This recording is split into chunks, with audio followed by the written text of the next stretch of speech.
Taxes high but two wages low. The PM talk, the rest lie low. In BIM is a one-woman show. Lancelot, crime run wild, still we smiling Caribbean style. Singing words with rhythm and flow, cause soca never sugarcoat. Running this show, nobody know. Taxes high but two wages low. The PM talk, the rest lie low. In BIM is a one-woman show. Lancelot, crime run wild, still we smiling Caribbean style. Singing words with rhythm and flow, cause soca never sugarcoat. The youth them balling in the street, but the police seat still warm from heat. Gunshot barking every night, yet not a soul come out of sight. Them say investigation start, 2 years past, not a single chart. CCTV done gone blind, and the brass act like crime can't find. Who running this show, nobody know. Taxes high but two wages low. The PM talk, the rest lie low. In BIM is a one-woman show. Lancelot, crime run wild, still we smiling Caribbean style. Singing words with rhythm and flow, cause soca never sugarcoat. Who running this show? Nobody know. Who calling the blow? We don't know till she tell us so. Gas price climbing out of control.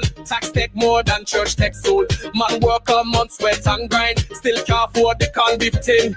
Fiat on water, tax palm breeze. Woman begging, lots some ease. Politician cruising, new bench shine. Say tight your belt while them drink wine. Running this show, nobody know. Taxes high but two wages low. The PM talk, the rest lie low. In BIM is a one-woman show. Lancelot, crime run wild, still we smiling Caribbean style. Singing words with rhythm and flow, cause soca never sugar low. Who running this show? Nobody know. Who calling the blow? We don't know till she tell us so. Who running the show? Nobody know. Who calling the blow? We don't know till she tell us so. Who running the show? Nobody know. Taxes high but two wages low. The PM talk, the rest lie low. In BIM is a one-woman show. Lancelot, crime run wild, still we smiling Caribbean style. Singing words with rhythm and flow, cause soca never sugar no. Who running the show?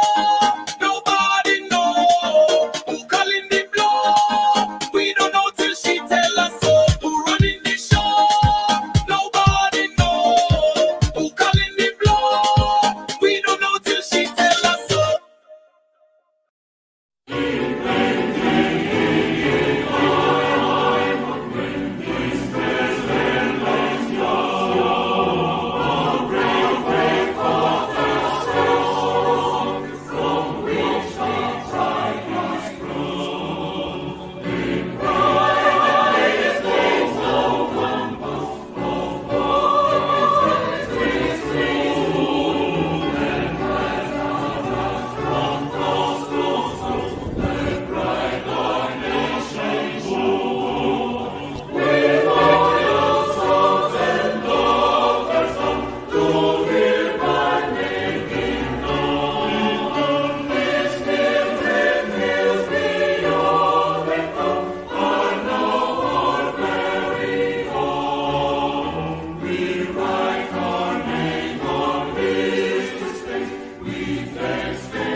And a great good evening to all of you joining us here on the Marcy Week show this Monday, September the 22nd.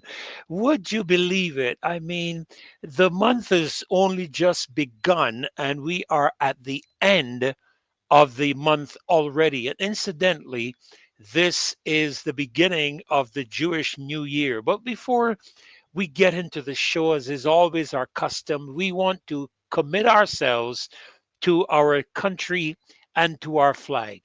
So join with me as we share together our national pledge. I pledge allegiance to my country, Barbados, and to my flag, to uphold and defend their honor, and by my living to do credit to my nation wherever I go. That's our national pledge, ladies and gentlemen. And it reminds me sometimes of how we speak when we're outside of our homes, but what we're like when we are home.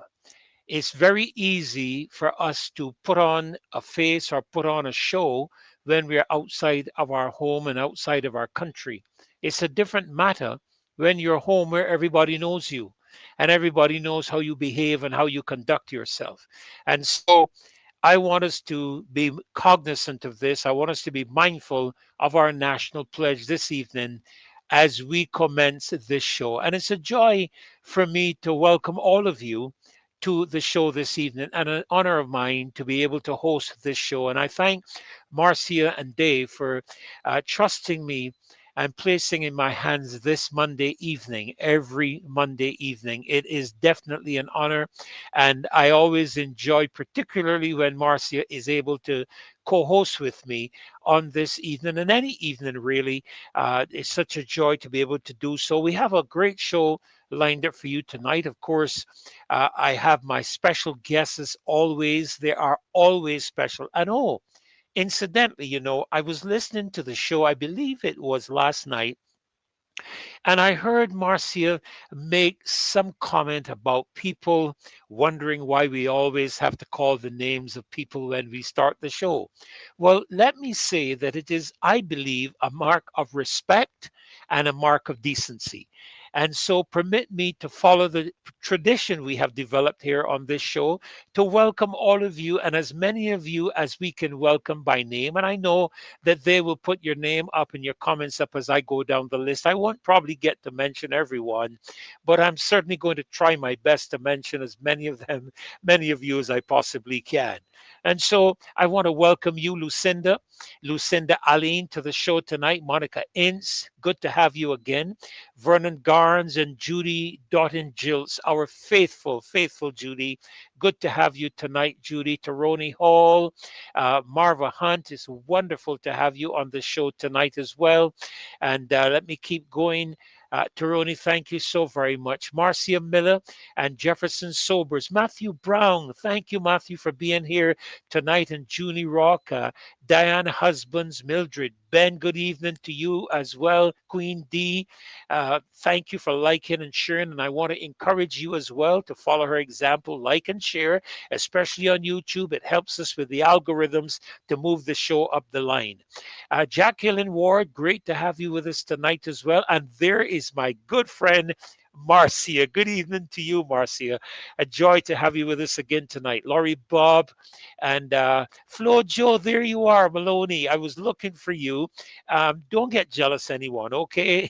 Just some names I'm always looking for. Carol and Sandra Charles. Of course, Sir Alfred Benjamin. A real joy to have you, Sir Alfred. One of these days, I'm going to get into New York, I promise you. And I'm going to see if I can look you up and we can connect and spend some time together. Mavis Lashley, great to have you, Mr. Maximus. Reminds me of that movie to do with the gladiator. I think it was Maximus Aurelius, I think his name was. Great to have you, Mr. Maximus. Denise Moore, good to have you on tonight as well with us. Sharon Innes and Cedric Strawn, Beverly Prescott, I'm sorry. Marva Hunt, Mystic Angel, there you are, Thelma Yearwood, so many of you. Great to have all of you. You're all our special guests, and you're all members of the loyal opposition. You are the citizens of the country. You are the official, you are the genuine opposition. And while we thank God for the democracy that exists in our parliament, minuscule though it might be, we have a leader of the opposition, and that is critically important in any democratically elected government and country. Very important not to have a one-party state that dictates, become the dictatorship and a what should I call it? A despotic state, if I can put it that way. So I want to welcome all of you this evening to this show, and we're looking forward to a great show tonight. Now, as I begin tonight, I was wondering if I had to title what I have to say, what would I title it? And I jotted down promises made, promises not kept.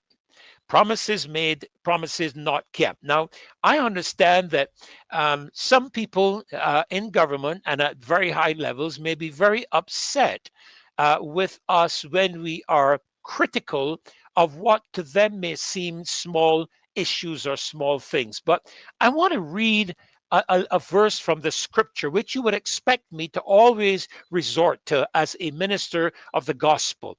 As a man from God, I am committed as a Christian to the Bible and to Jesus Christ. I make no apologies to anyone for that. I will fight for what is right and just. I will fight for what is true and honest, what is science and not what is the science. I will stand for what God has established, and I will not be moved even if people attempt to take my life. And I will leave that there.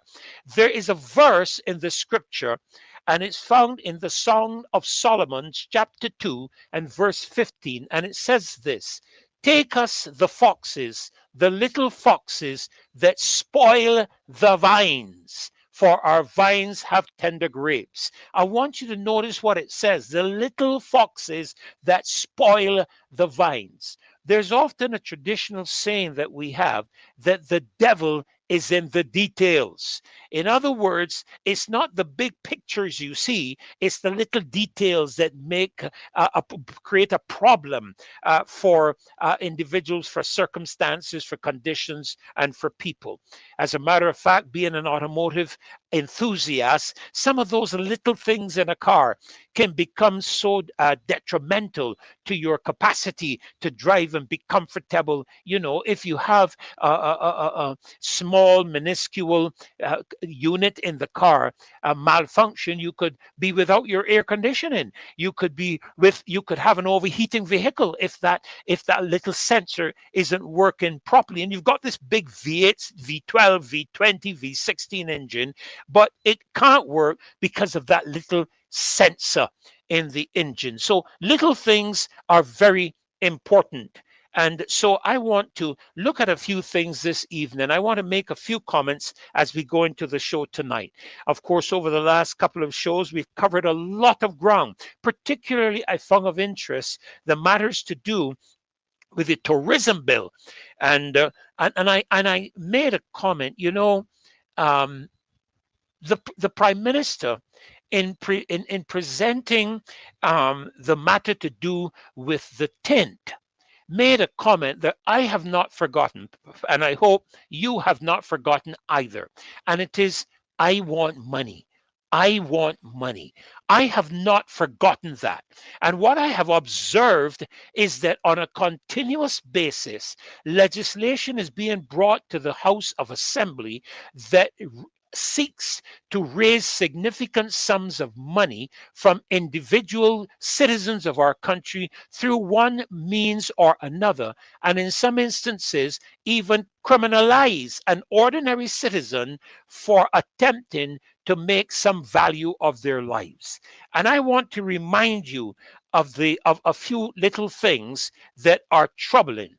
Just before I came onto the show, I received a WhatsApp message that alluded to problems within the state state-owned enterprises, indicating that, and I quote it from the article, the liquidity and cash flow concerns have continued into the government's new fiscal year as SOEs or state-owned enterprises face $77.3 million in arrears. Now, stick a pin there for a moment. If I was in any way close to those kind of arrears, businesses would be shut down, houses would be repossessed, and you would be in duck's guts. Okay, and the Auditor General, before he stepped away, indicated a whole debacle of how government accounts, the state of government accounts. And it went on to say unfunded pension liabilities of 282.7 million and long-term debt liabilities totaling 732.5 million at the end of June. Between the three of those figures is in excess of $1 billion. Now, I want to say this to you. The government is obliged, as the employees of the people of this country, to give an account of their stewardship of the people's money. I want to repeat that. The government is accountable, is required to give an account to the citizens of this country as to how you have utilized the people's money. It is not your personal kitty for you to dig into and take out money as you please, do as you like, and don't have to say boo to anyone. We are going to await, not with no breath, because I ain't holding none, when it comes to the stewardship of the Carifesta event we just held, the amount of money budgeted, the amount of money spent, and the overruns that were incurred. I want to see how much money has gone to the ordinary poor, ordinary middle class, ordinary vendors of this country compared to other highfalutin members of our society who were involved in this as well. I want to see how every cent was spent. As a minister of the gospel, as a person who was responsible for a church, as a person who had to give an account to my fellowship, and by virtue of that to the Ministry of Intellectual Property with audited financial statements, I had to account for every single cent our church took in and how it was spent. I had to give an account of my stewardship, not by demand or command, but by virtue of the faith and belief that I possess. I did so to my members to show them what was spent, how it was spent, how much money the pastor received, what was spent on the pastor, what was spent on missions, what was spent on evangelism. We accounted for every single dime, every single dime. My wife is an astute accountant in her own right. She's not qualified, but I tell you, some of the best accountants we have in this country are housewives. I don't know how to do it, but they're able, with limited resources, to maintain a standard of living for their household that I believe is a gift from God. And I just want to leave it at that. But the Accountant General raised this matter, and the Public Accounts Committee that should have been meeting in the House of Assembly under the leadership of the Leader of the Opposition to examine government's expenditures and revenues has not yet met with regards to this specific area of their responsibility. And it begs the question, when these things are not happening, when you are not accounting for your economic conditions, when you're not accounting for how you spent the people's money, when you're not accounting for how much came in, where it came from, how much was spent, and where it went to, when you are not doing that, it is cause not only for concern, but it is cause for questions to be raised and questions to be asked. What is disingenuous is the disrespectful attitude of this government when people have to ask it questions. You are working for the people of this country. I am one of them. And if I'm the only one, you have to answer my question. You have to answer my concerns. You are obligated to do so. At the gas pump every month, you take taxes from my money. At the supermarket and wherever I spend money, you take taxes from my money. When we import things into this country, you take taxes from our money. You are accountable to tell us how you are spending it.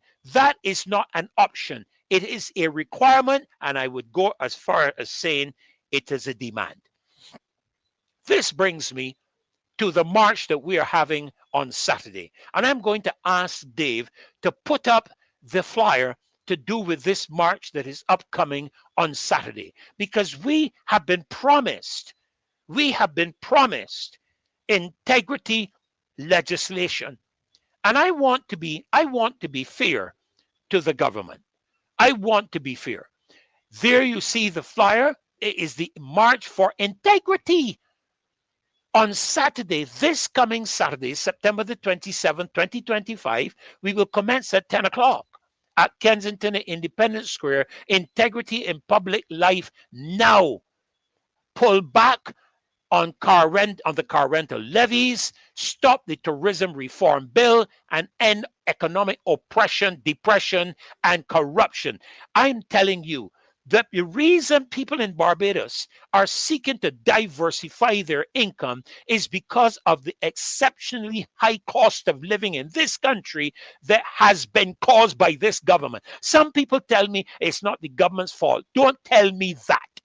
Because government can adjust import duties and value-added tax to compensate for the rises in shipping and other aspects that they have no control over. Because if you are pulling in 17.5% of $10 and the increases to $20, you could easily drop the VAT to 15%, because 15% of $20, and I'm not an expert at mathematics, but I'm pretty sure 15% to $20 might very well be more than 17.5% of $15. I will let you all work it out and put it in the chat for us to see. So there's this march for integrity. And listen, this is not the only place in the world that is marching, you know. Over the weekend, I saw some massive marches. I saw some in terms of the gentleman that was assassinated in the United States approximately a week ago. But I saw some marches. I don't know if Dave will have that clip available already. But I saw marches in the United Kingdom. They were trying to say it was only about 10,000 or 20,000 or 100,000 people. The figures conservatively were in excess of 1 million people. 1 million people. Look at them. Look like stinging ants. Look at it like stinging ants. Those people are not making any sport, you know.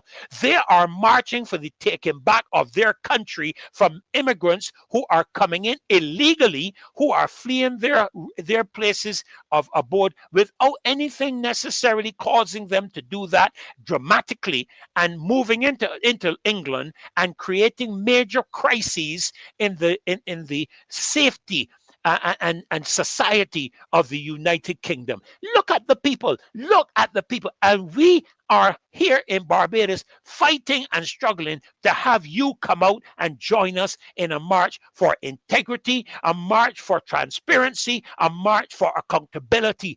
These are the things, look at it like stinging ants, like if somebody disturbed an ant's nest. Millions of people, we are told, were out on the road. And I want to say to us in Barbados, it is time we march. The Prime Minister led a march back when the other administration, the former administration, was in office, and she made her solemn promise, audio clip that unfortunately my good friend Dave cannot get it up and ready for tonight, but she made a solemn promise when it came to us being free to express ourselves, being free to speak up. When you see something, speak up. Nobody is going to silence you. Well, what we are observing at the moment, on the basis of the cybercrime bill, on the basis of the bill to do with the bill interception bill and others, we are seeing a subtle attempt to mask the intent of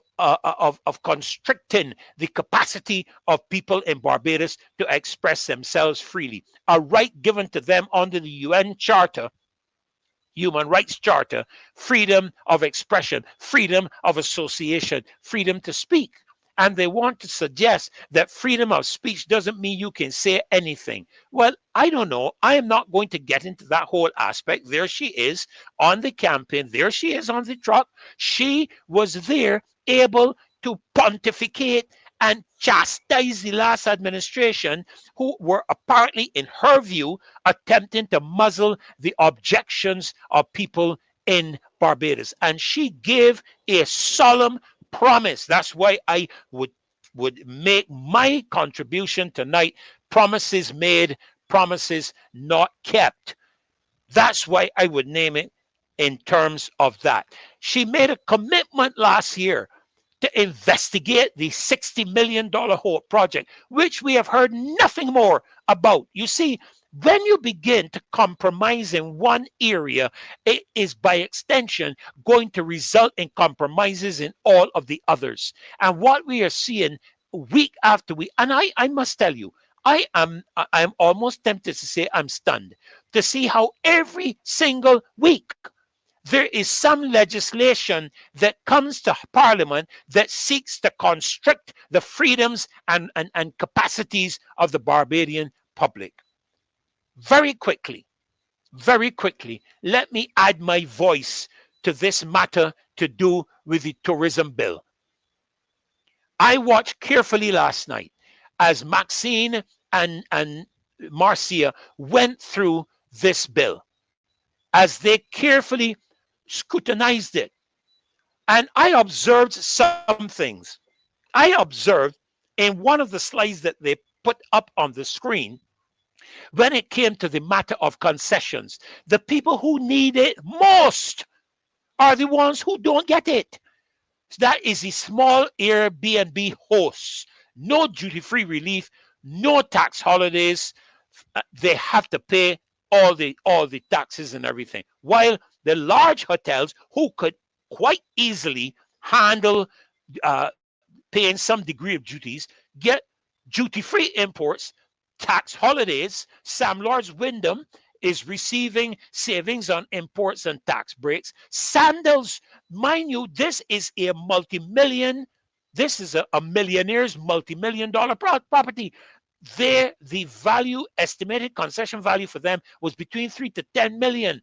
But when it came to the small Airbnb hosts, zero. Why are you trying to strangle the revenue earning capacity of the small people in Barbados who are struggling to pay their bills, struggling to make a living, struggling to pay for food, struggling to pay electricity? Why would you want to take such action and introduce such legislation that it would stifle the development of these people's businesses, where it introduced heavy fines and strict compliance, where small operators like Airbnb hosts and guest houses face disproportionate burdens, hotels and large villas who enjoy generous concessions and tax breaks? The question is, and it is clear, is this fair to Barbadian entrepreneurs? And mind you, this matter to me is a self-management perspective, because if you have an Airbnb and you don't maintain it well and people are not satisfied with your provision of services, you can bet on social media your Airbnb property will be bankrupt in the bottom of an eyelid, because people will express what they feel concerning how they were treated, what the facility was like. We don't even need to bring it up to nobody's standards. The people who are coming in and renting the facilities are themselves the greatest scrutinizers of our properties and our businesses as it relates to Airbnb. You don't have to introduce threatening legislation, threatening people with massive fines and even imprisonment. You don't have to do that. That is disingenuous, and it says to me you don't care about the small people, the poor people, the middle income people of Barbados. But listen, I have had my say, and I want to make way. As you know, I always have two exceptionally special guests on my show on a Monday, and I always look forward to sharing this evening with them. and you know well who those are. They are always my special guests. They are not the norm. They are not here as just being here, as is always the case. So I want to welcome Marcia. I nearly called her Marcia. I want to welcome Rose to our show tonight, Rose Corbin. And whenever Rose joins us, it's always an educational process.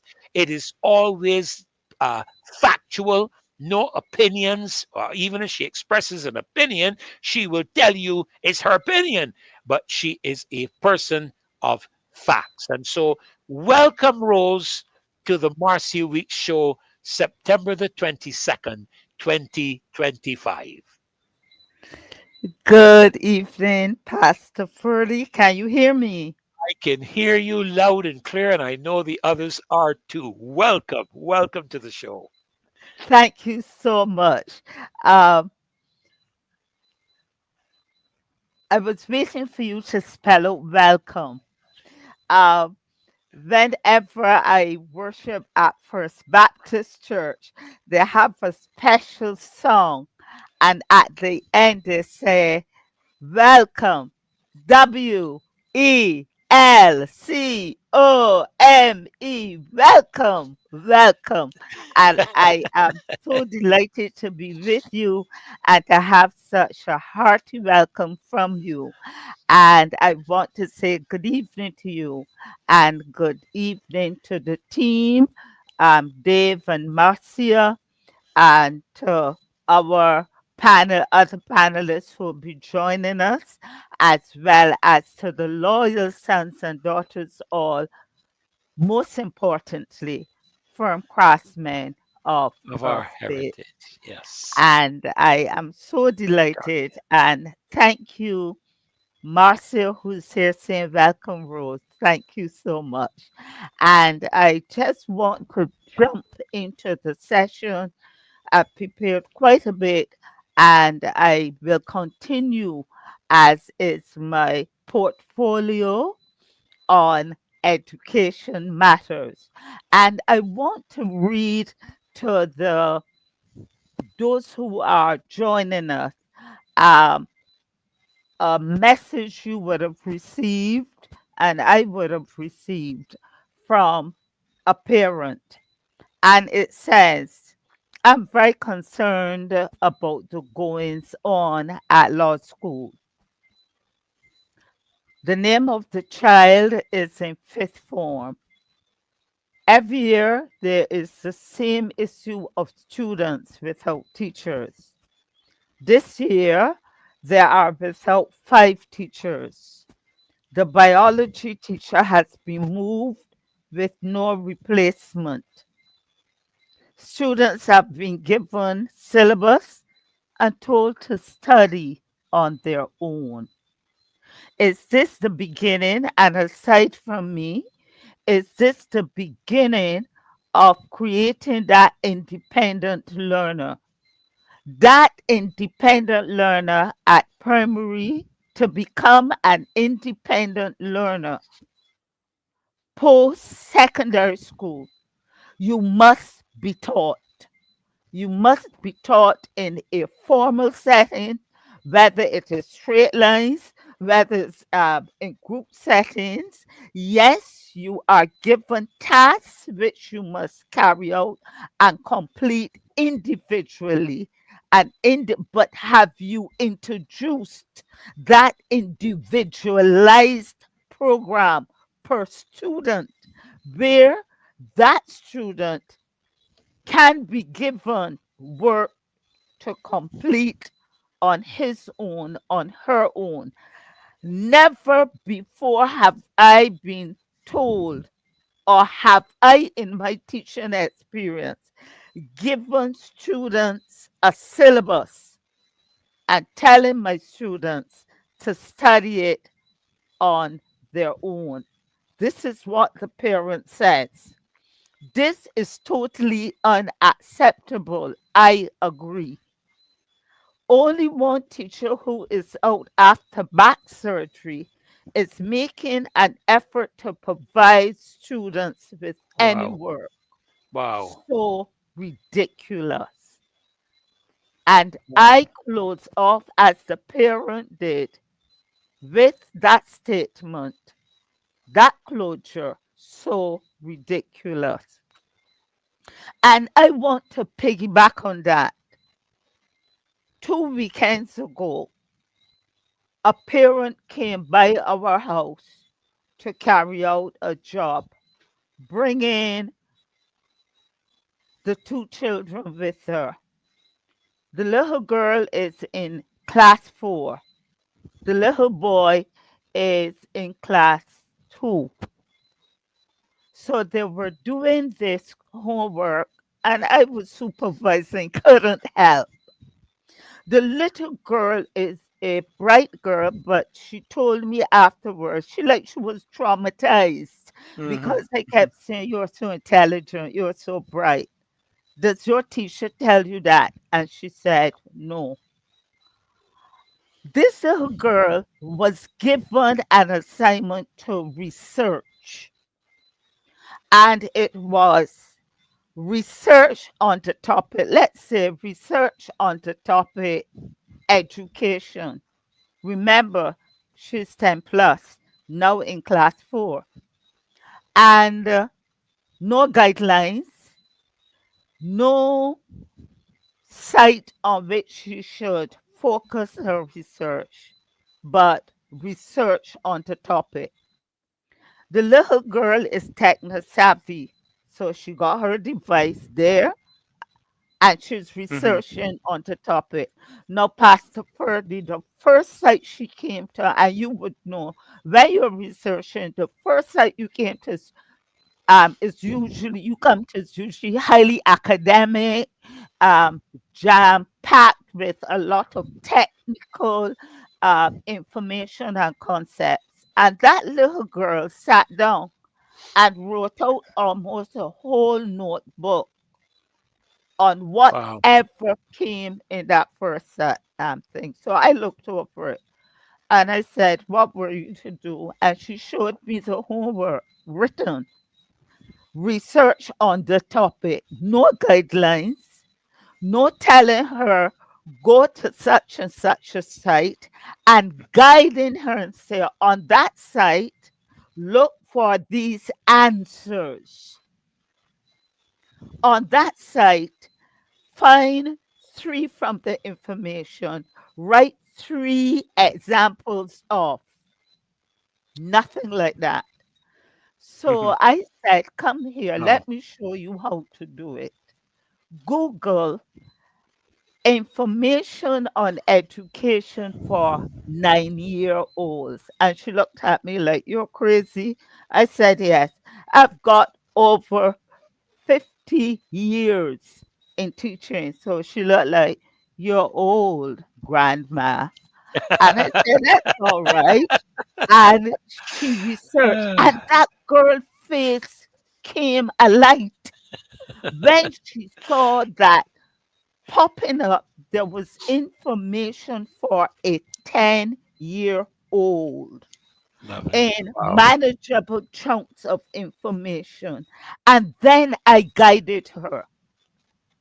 "Tell me how have they described so and so?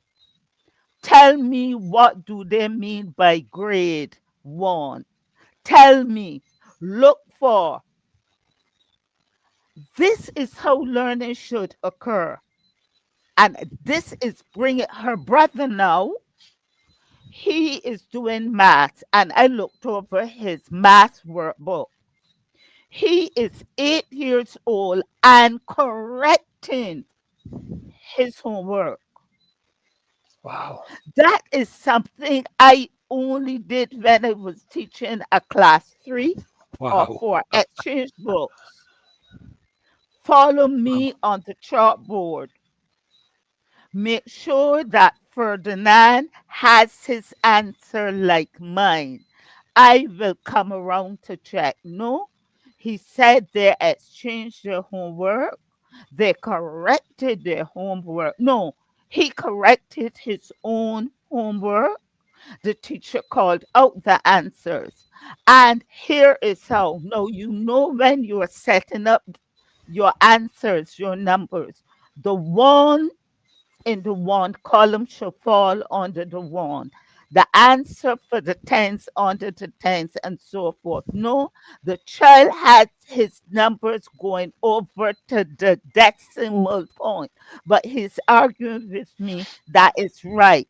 The teacher said the answer is 360. Ain't care whether the zero is behind where the decimal point should be. I am telling him it's wrong. I am telling him do it over now and let each number fall under a column. The little boy got high 90s. He could work out percentages because he's a bright boy. Wow. His mother helps him. He is getting 95%, 96%. But most of the answers, though the digits are correct, the figure is correct, it is not properly aligned. The teacher has not looked over the book yet. This is what is happening in our schools, and I am not a happy trooper. Dave, please put up for me, please put up for me that first clip. Could you? Thank you. While I wait for it, oh, here it comes. Listen to this, viewers. Yes, ma'am. Hello, Starting good from here. afternoon. My name is Cynthia James. I'm from St. Michael. I had three questions, but I'm going to You're gonna ask have you to, gonna have to two. limit you to I'm going one. to ask you two. I'm gonna have to limit you to one. Sorry. My granddaughter goes to Wesley Hall School, Uh-huh. and I want to know before if they didn't know Wesley Hall School was had to repair till now that she is in class 4 and she's in Westbury School right now. I'm not sure what you mean, but suffice it to say that most of our school plant has to undergo periodic repairs, and therefore it depends on the state of the plant. Remember, you still have to do it while letting children go to school as well. So perhaps we can give us a little more information off mic, and we can find out what you really want to understand. And the next thing, I was there for cricket. Very For the fast because I CPL really only cricket, should let you on. but then we get all the road. Well, We don't even get tickets. I don't And we even get want no all about the I tickets. don't even want no about that because my problem is that I ain't seen enough Bajans from the Barbados Royals team, and I felt we did better when we had the Barbados Tridents, not the Barbados Royals. Go long. Thank you. Stop there. Yes, sir. That was at Pastor Ferdy. That was at the town hall meeting in New York.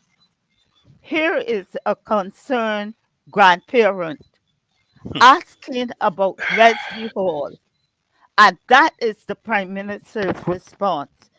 Basically, I know what you're talking about, but after this, let's find out what's going on. Should that have been the answer? It has been splashed all over the newspaper, all on social media. The happenings and the occurrences at Wesley Hall Primary, the dislocation. But the Prime Minister's in New York saying that she's not aware that she know what you're talking about. And then making a big joke about cricket at the end. These are the things that I can't tolerate. I can't handle. And this is what we have to contend with. And then they'll be saying that we are pulling down, pulling down. This is not the response at all. A brush off, as someone has noted here. A But dismissive response, as per usual. but Now, Rose, but yes, Rose, please. Rose, the public were not the people who said the schools were ready, you know. There was a big public announcement. It was carried in the media that all of the schools were ready to be open. All. I understand all to mean all. I don't know anything else about all other than all. I don't know that all means some or what. I know all is 100%. 99% is not all. 100% is all. And you're a teacher, so you can correct me if I'm wrong. But it was the government that said all of the schools were ready. And if all of the schools are ready, it means that no remedial work should be being done when the students are at school. I don't know that there is any accident insurance in place to protect the children, parents, teachers, or anybody else in a facility or one of our educational facilities during the time of remedial work. I don't know. Well, I can assume here that it may be that it's all right to have banging and hammering and sawing and sawdust and masonry work and cement that's going on while school is happening. I'm just surmising from that dismissive Yes, it was comment. dismissive. And this brings me on quickly to the concept of learning poverty, literacy poverty. And that grandmother, is concerned about the quality of the education her grandchildren will be receiving or are not receiving. And that can be equated to the degree of learning, the value of learning, or whether it will result in learning poverty. I don't want to be a snob, but given the location of the school, that grandparent may have been coming from the environs, may have lived in the environs before migrating. And we know the catchment area of Wesley Hall. Though some children are dropped off, the majority come from the inner city environment. And therefore, their very socioeconomic status places them at a disadvantage already. Let's look at literacy poverty, that slide, Dave.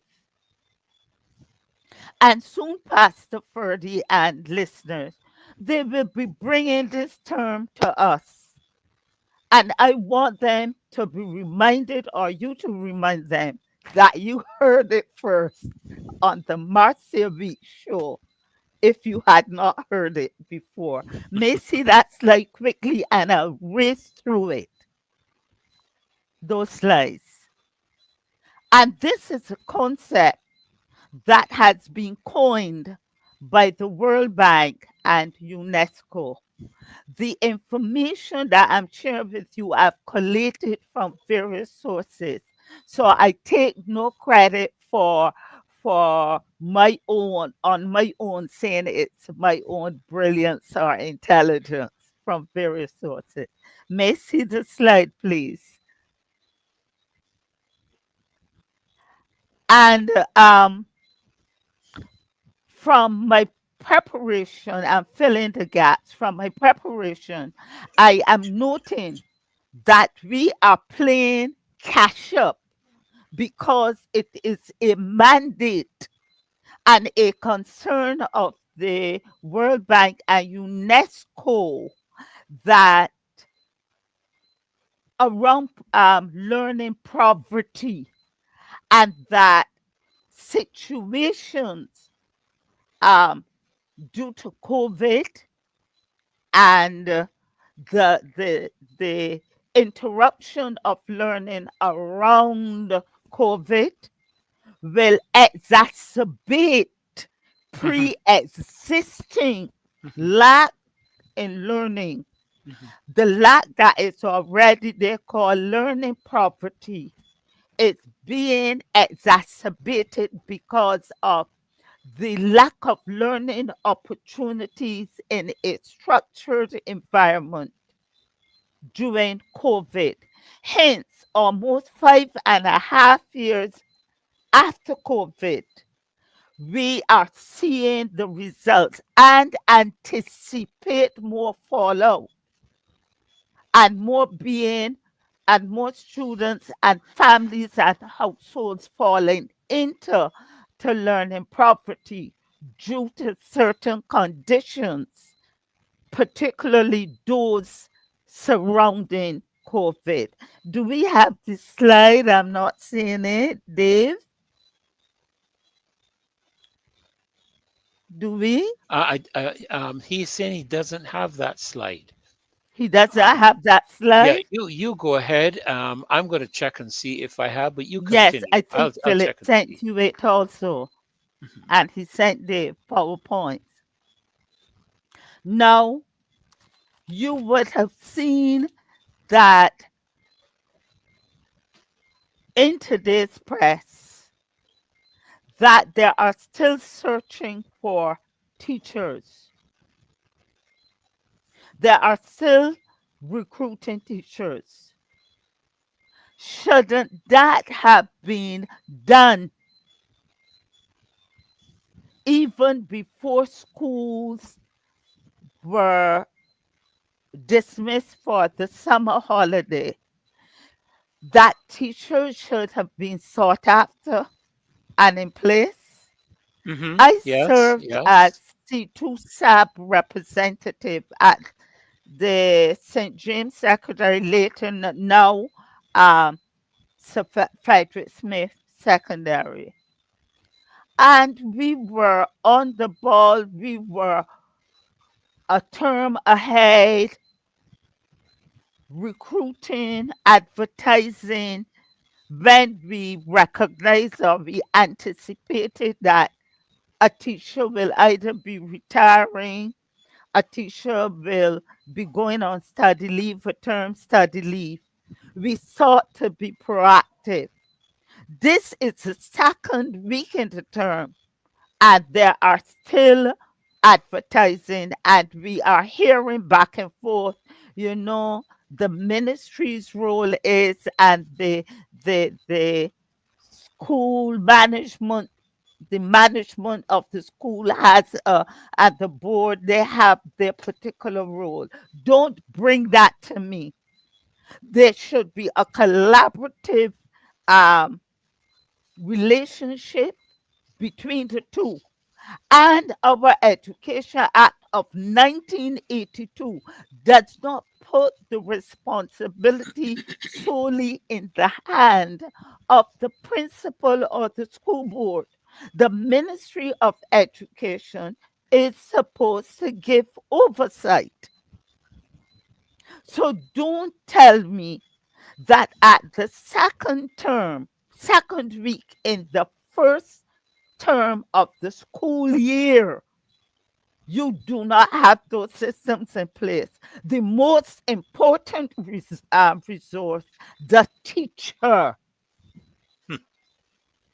the Hmm. one who transmits, who carries the knowledge, and who transfers that knowledge using a variety of interesting techniques, technologies, methodologies that are in sync with the child's learning capabilities and abilities and skills. And you do not have that critical key resource in place. But yet, you can, and I know I'm going to, people are not going to be pleased, but I'm out of the system and I can talk. But yet, it is convenient for you to place whomever you want to at whichever school you want to make sure that those persons get that opening in a place of management, and that your boards are in place, usually chaired by a political supporter. This is not good enough, and this too is lending to what the World Bank and UNESCO called learning poverty. Ours, and this, my research has shown, is attributed to low and middle income countries. And consistently with the research, consistent with the research, Barbados is not a low or middle No, not income at all. country. Not at We all. are categorized as a high income country. Virtually first Therefore, world. we should not be um, experiencing learning poverty. And that is what we have right now.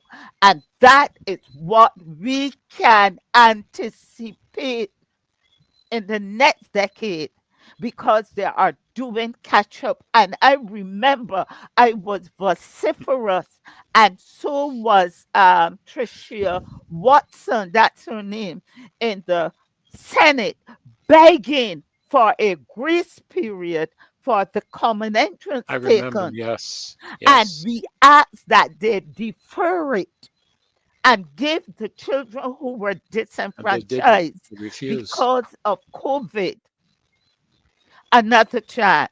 Did they hear us? No. We are No? heading to learning poverty. And I am using the World Bank and UNESCO's definition. So 4 minutes I have now. Let me hurry um, and see how far we can go. Quickly, what's learning poverty? It is the percentage of 10-year-olds who cannot read and understand a simple story by age 10. Hence, Pastor Ferdy, there is this urgency now to introduce that time to soar that the ministry introduced at the beginning of this term, targeting the classes 2 to 4. That would be the 8 to 10 age group. It is Mhm. a mandate. Anything now to pull back to say that we are attending to these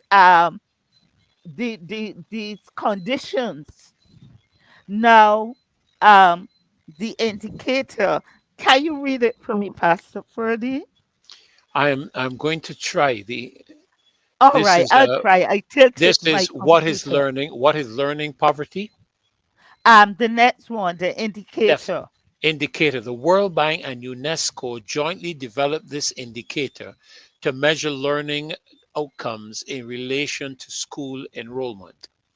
Yes, the impact is the inability to read by age 10 is a gateway to further learning. So, this indicator is a clear sign that children are not learning fundamental skills in other subjects either. So, if you exit primary school with this deficit, you are on the road of learning poverty, similar to financial poverty. If year after year you ain't got the money, year after year you ain't got the employment, where you're living in poverty. So at age 10 you can't read, age 11 you can't read. You move on to another stage, you can't read. Nobody intersects it at primary school. Send you on to secondary school with that deficit. You're going into secondary poor. You're poor already. Let's quickly move on to the next slide. Um, and I talked about the pandemic, how it impacted on learning. And that is one of the major contributors to learning poverty. Next slide quickly, please. Next slide. Right. No, no, the one before that. Consequences to learning poverty. We have the human capital loss, so that this generation of students risks losing millions of dollars in lifetime earnings due to these learning losses. So they're coming in at the bottom. They will be either unemployed or underemployed.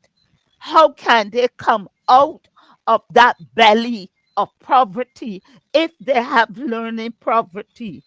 Economic impact. This widespread learning poverty undermines the future economic prospects of countries. And then we have the increased inequalities. Those who don't have the proper learning poverty will there will always be that inequality in access to resources, having resources, and distribution of resources. Next slide quickly. Now, UNESCO and World Bank have proposed some solutions, which is rapid learning recovery framework, global partnership, and political commitment. They're saying by using these strategies, you can alleviate, if not eliminate, learning poverty. Let's look, and that is what the ministry is doing. Rapid learning recovery framework. So you see how they're throwing everything like SOAR into the program, the next thing into the program. And I am coming to that soon. Now, another factor, some important factors are weak governance and institutions. Can you read that for me, Pastor Ferdy, Yeah, weak quickly? governance and institutions. Dysfunctional power structures and poorly managed institutions hinder the delivery of quality education and services to all citizens. You notice that? What did they say?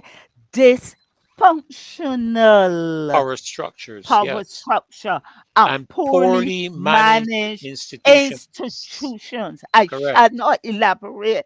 I have spoken to that ad nauseum. So have you. Let's look at the next one. Inadequate infrastructure. Infrastructure, a lack of essential resources like textbooks. And incidentally, I went to get books for my grandson, and there's one that hasn't arrived yet. Anyhow, basic school facilities and technology prevents effective teaching and learning. Now, if you have several children starting at the primary school level, and you have children Uh, at the secondary school because all the textbook scheme does not meet all the needs. So you might have to go there and buy a textbook for $40, a textbook for $90, $100 plus.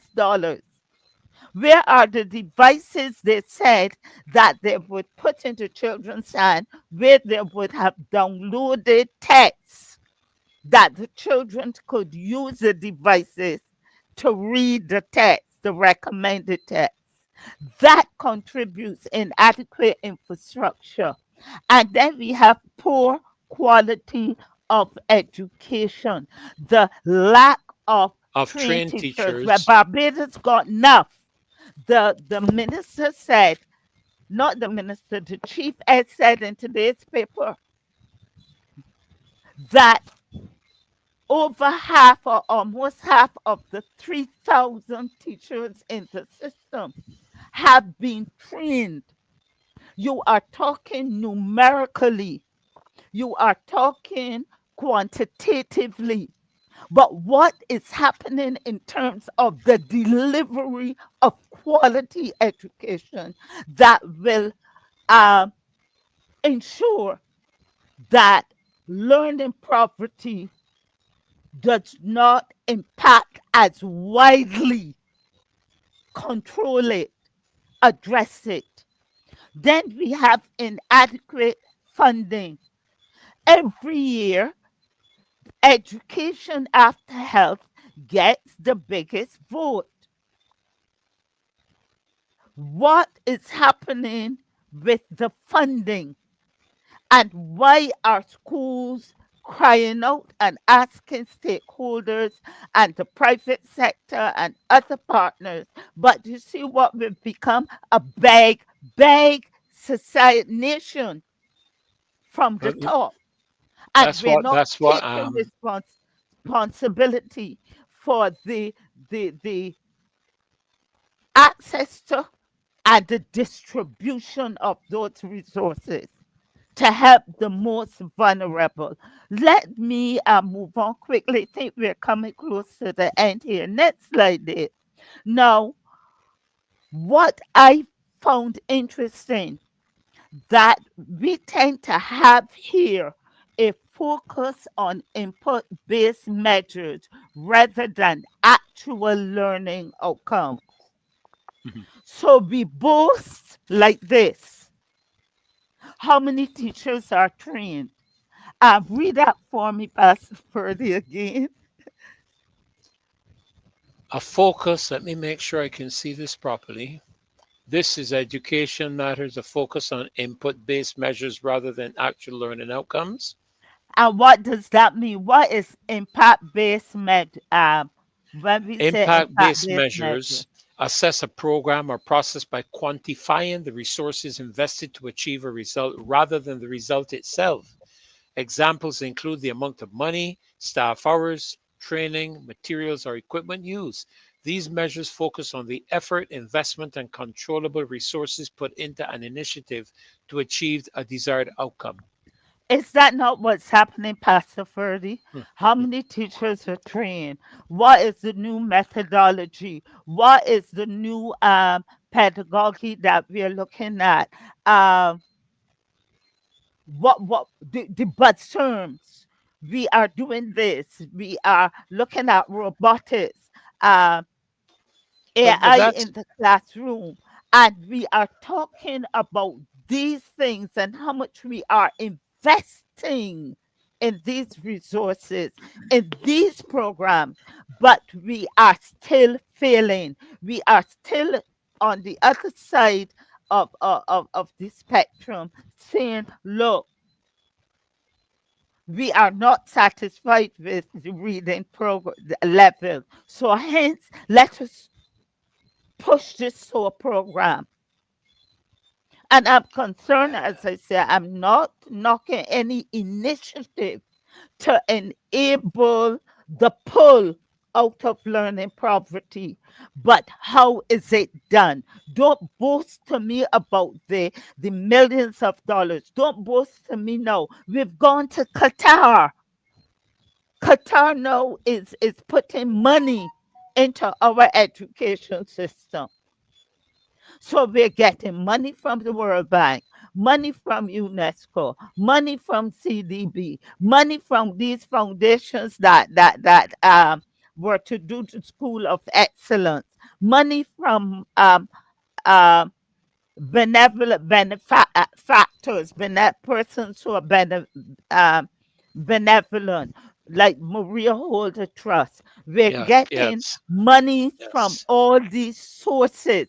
The yes. private sector um, are buying into education, but we're still experiencing this deficit. Yes, Something is it's wrong. wrong. Something is wrong. Well, Rose, Something is wrong.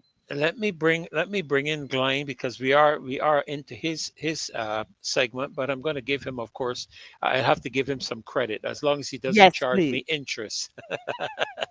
Or he Yes. doesn't charge me interest on it. Glyne, Yeah, it's so good to have you joining us good to be tonight, my here. friend.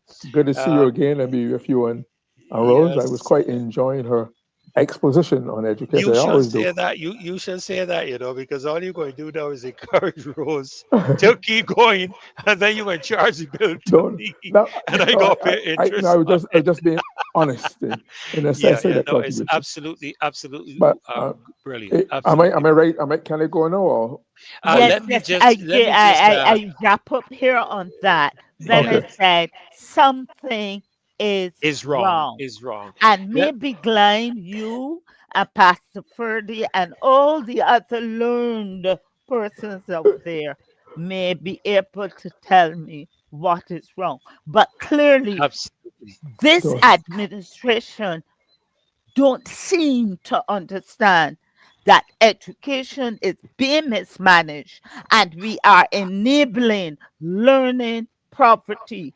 And if you think it is bad right now, it is going to It's get worse because worse. plaster on the sore will not Will not solve fix the it. matter. Absolutely. Thanks, Rose. Appreciate that so very much. And I'm sure we've learned a lot there tonight, just from all the information to do with the world the War of People, the international agency there.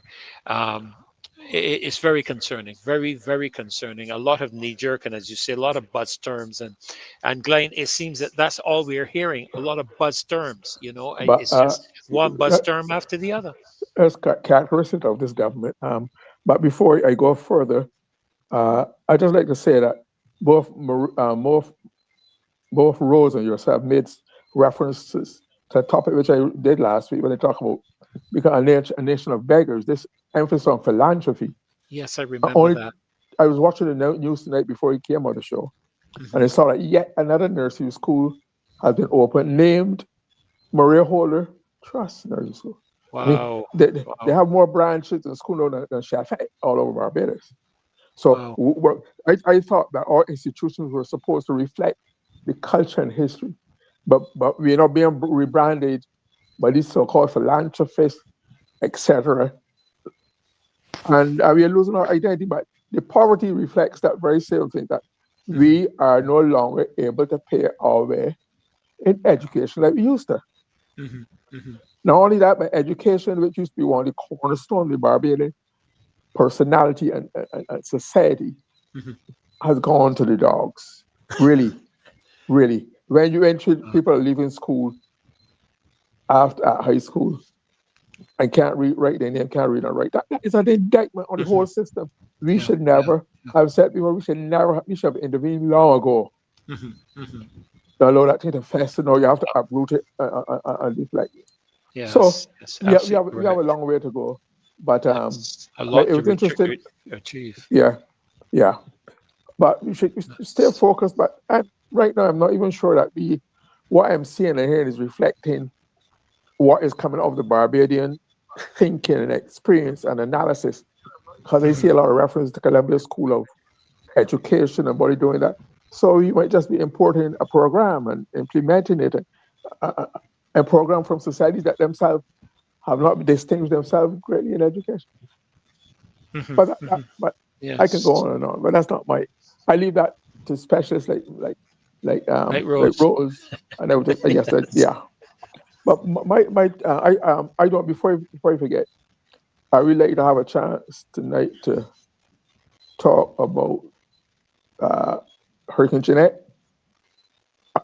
I was born. I think I remember Jeanette very well. I remember the morning, and if you and Rose and I'm not sure if Rose is old enough yet to remember Jeanette, but I think we could give the current generation an insight into what our experiences would have been. I think that might be. I was probably in the conception stage. Woo-hoo-hoo. I was a big hardback man at that time. No, I wasn't even around. I just started going to Corbin. I came the year after. Okay, I just started going to Corbin. Yeah. Okay. Let me get down to my topic per se. I would have said the title called "A Likely National Crisis in Confidence Narrowly Avoided." A likely national crisis in confidence narrowly avoided. A crisis in confidence, if I may just use some define early what I'm talking about, means that when there's substantial upheaval in your regard for something in the system, where it's disturbed, you lose confidence, you're not happy with it, and when you narrowly avoid it is when you're dealing with a topic that is disturbing, wrong, upsetting, and you barely miss it. In other words, Barbados dodged the bullet. That's what I'm talking about. We dodged the bullet in this instance. And I talk about national institution. And that is, first of all, an institution, every society to function probably has to have certain institutions to provide the services and to satisfy their needs, build a society, etc.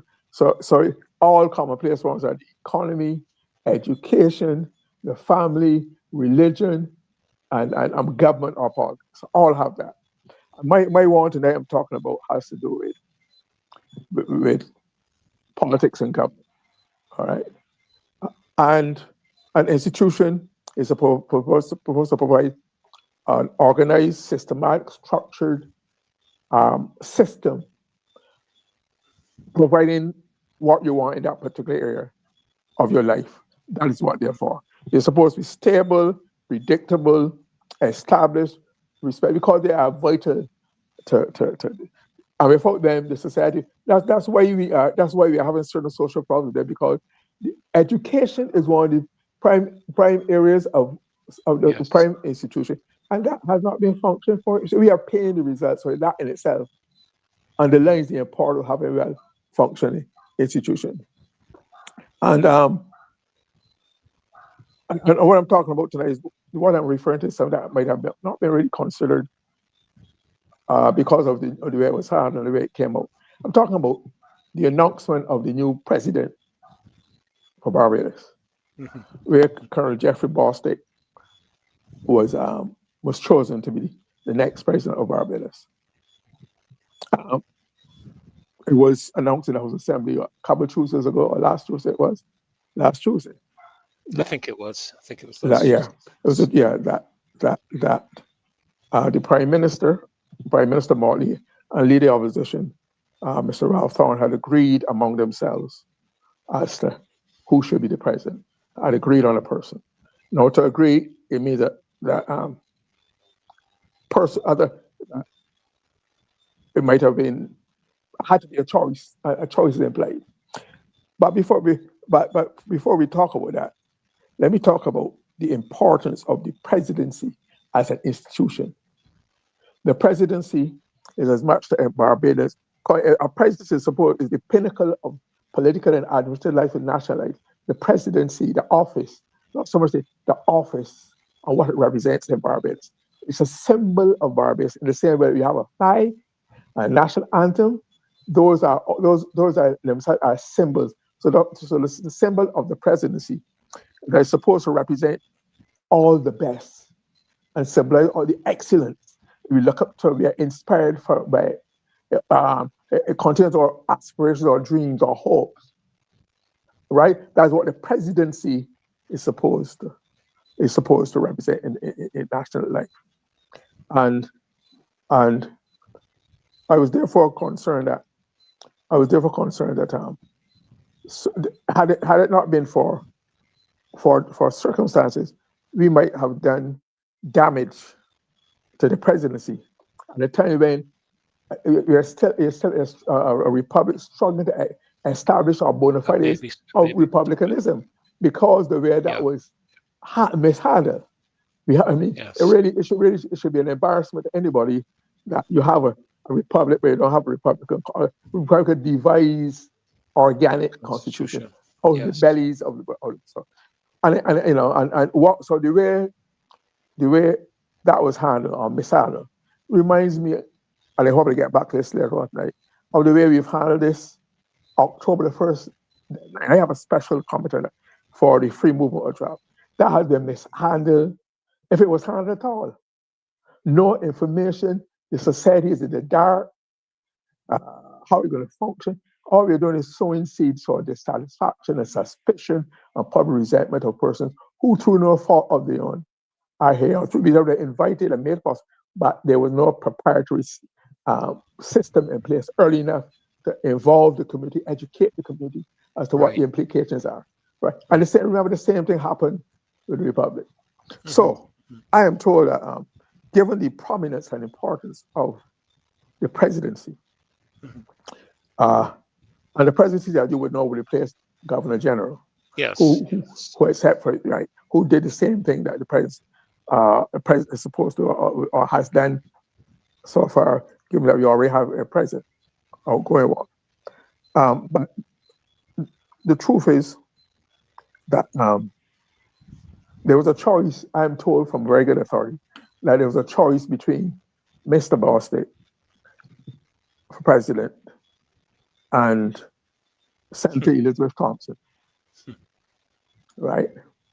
And I'm horrified that had not Mr. Bostick, had not Mr. Thorne again intervened on the behalf of the institutions and democracy and stability of our institution.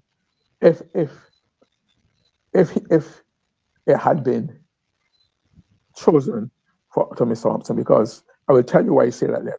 So I want to thank Mr. Thorne for once again stepping into the breach. He did it just like Joe Athley did, step cross the line and became leader of the opposition because he had to perform a national service. I want to thank him again.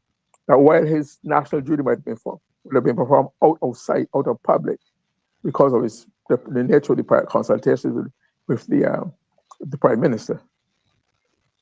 It is still nevertheless very invaluable, important about it. And because I agree with you more. And the reason why he was skeptical, I'm saying if it had to be agreed between them. And I've told Mr. Thorne, or the results were shown, Mr. Thorne opted for Mr. Bostic, Colonel Bostic, over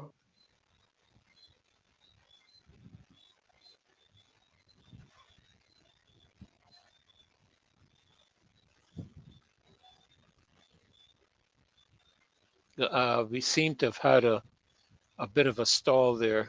I don't know if you're hearing me, GLYNE, but you're frozen. Your image is frozen. You might have to go back out and come back in. Might have to do that. Rose, maybe we can just chat a little bit. Are you back there now? Yeah, you're back. Yes, you're back. Okay. Yeah, we lost. Could you repeat whatever it was you were sharing just now, relative to the consultation with Mr. Thorne? Mr. If you Thorne, could repeat from there on, yes. Under the Constitution, the Prime Minister would have had to consult Mr. Thorne, at least the opposition, to agree on who should be present. And then I believe, and they agreed on Mr. Colonel Bostic over and above Mr. And I think it's a decision that can only benefit Barbados. And the reason I say so is that I do not think that, given even the profile and history of Senator Thompson, that she would have been. That is really. I think that had it been her, I'm sure that would have created a crisis of confidence because of her track record, her profile in Barbados. Yes. And I mean, she's obviously a person of intellect, of ability, a great communicator, but she's always been flawed by judgments made, statements made, decisions made. All right, so that has been a flaw. Even when her ministerial portfolio has been checkered by controversies. I don't have to rekindle how Prime Minister Arthur described her. I think the public understands well enough. Even her lack of judgment, to my mind. But you know, GLYNE, one of the major areas with her is her attitude. Right. You talk about being a great communicator, but when one has a nasty attitude, when one is disingenuous in their presentation and speech to others, even to those who are your opponents, that doesn't augur well for you. Agreed. And that attitude, that unsavory attitude. Yes, that's a good word, unsavory. And was demonstrated in the St. James North by-election in May. Oh, yes. And some of her salacious, another one of her salacious speeches went down. And it just fell into her norm. She's a good communicator. She's good with words, but she when she's ready, she could use her tongue like a machete or a cutlass. Oh, yes. Right? Not to cut canes or whatever, but to attack people or whatever. Attack people.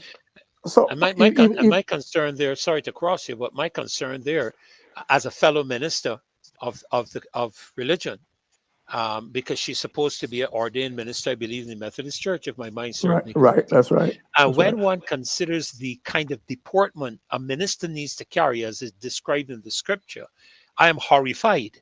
I am horrified at the representation that I see coming forth as a person who is supposed to represent leaders in the church. Sorry, but I had to say that. I had to say that. Apart from that, her most recent, she's been a minister, she had self-ministered for the Barbados. She's represented Barbados at the United Nations. She's worked as an international public servant for UN. She's done well in that regard, but even it should have been brought back to Barbados to help, I am told, to help out, to put some political beef and fire in the Senate, because it was lacking. The political muscle was lacking in the government's representation on the Senate. But even she came out and is deputy president of the Senate. But even that deputy president of the Senate, one did not see any improvement, any change in attitude. It was more of the same. None whatsoever.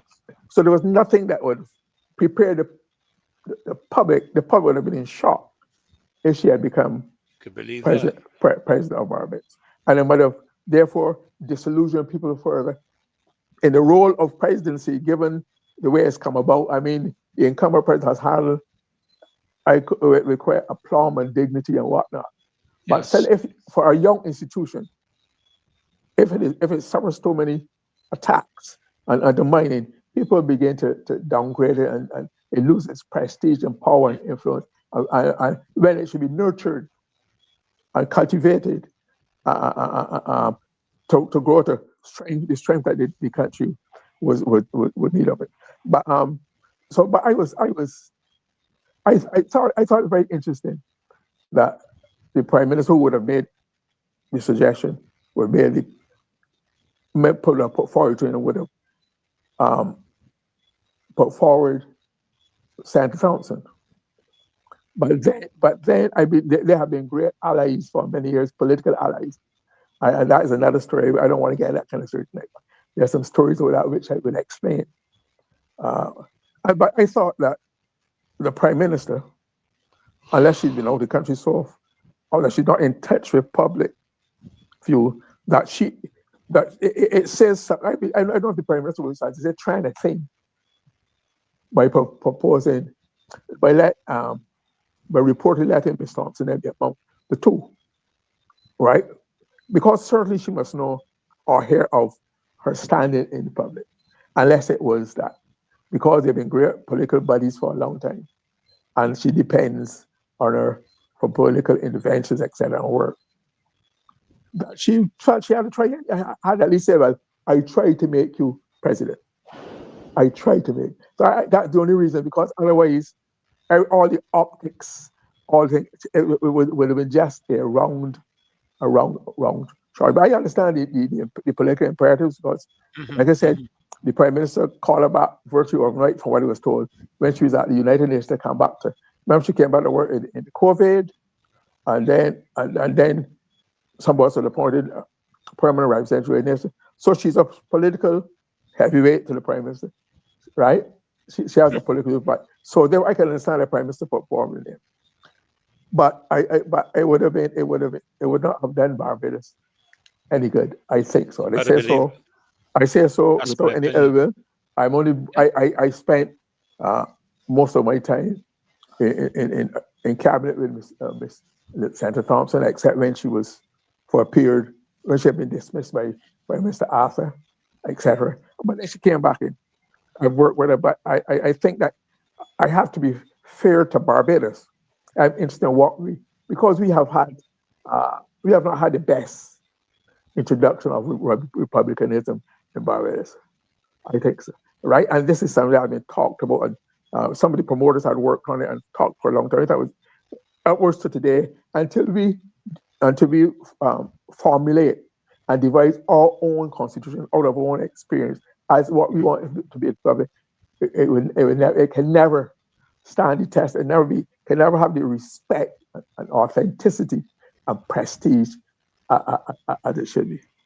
And therefore, I spent some time talking about what one of the reasons why I would have, if I had a choice, I could not have voted for her. If I had any choice, I would have supported her becoming president. Is that the truth is, when you look back, while being made governor, Jerry, no president, has always been cloaked in a background of quite soft politics. All the persons who have been native governors there and then now president in Barbados have never extruded, have never demonstrated, never known to be viciously, avidly, outwardly political in their behaviors, in their act, in their mouthings, etc. They've always performed the role of a certain amount of dignity and aplomb. That is a hot track record, all of them. Yes. So therefore, in other words, they were cut. They had the characteristics and the attributes that we as a Barbados society would like to see in our highest office. They reflected it in their own way, in their own style, but they reflect. They never undermined it, never tarnished it, and whatnot. They did not try to change, to turn the presidency and what it represents, what it symbolizes, into what they want it to be. They molded themselves into the expectations and standards of the presidency. That's what I say, right? And because to do otherwise, we can undermine it and we can lose it. Because an institution is supposed to endure and long-lasting, long into distant time forever if possible. So it's important to have it. Right. So, having said that, I have to tell you why I supported Avila, why I understand the public would have supported. I understand why he's been so readily accepted by the public as president. And it's true, you would know for that. I'm sorry, Doctor. That's right. That's fine, GLYNE. That's fine, GLYNE. My mother christened me that. But what in Barbados, once you peek your head out above the paling in Barbados, and you get a certain prominence in politics, sports, where you become you become target and victim of all kind of mean things being said about your rumors. So nobody know in public life I've ever had a squeaky clean, exactly perfect life. So perfect public assessment. And people say things, one of the fascinating things about you, Ferdy, from my experience having when I was in government, a minister, etc. I would hear things about myself that I did not even know. Or people would tell me. Same people here. would tell you, and people say things and people pick it up and repeat it as the gospel truth. Yeah. Maybe because they would wish it to have been so. And it's usually negative. They never have a lot of positive things to say about it. So maybe it's wishful thinking on their part that negativity spoken about was true and real and for a fact. So therefore, there would have been I've heard some mouthings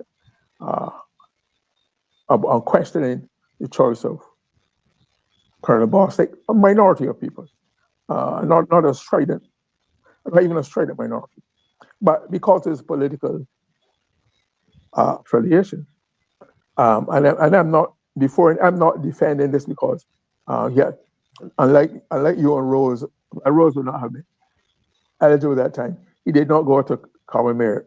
You were FERDINAND.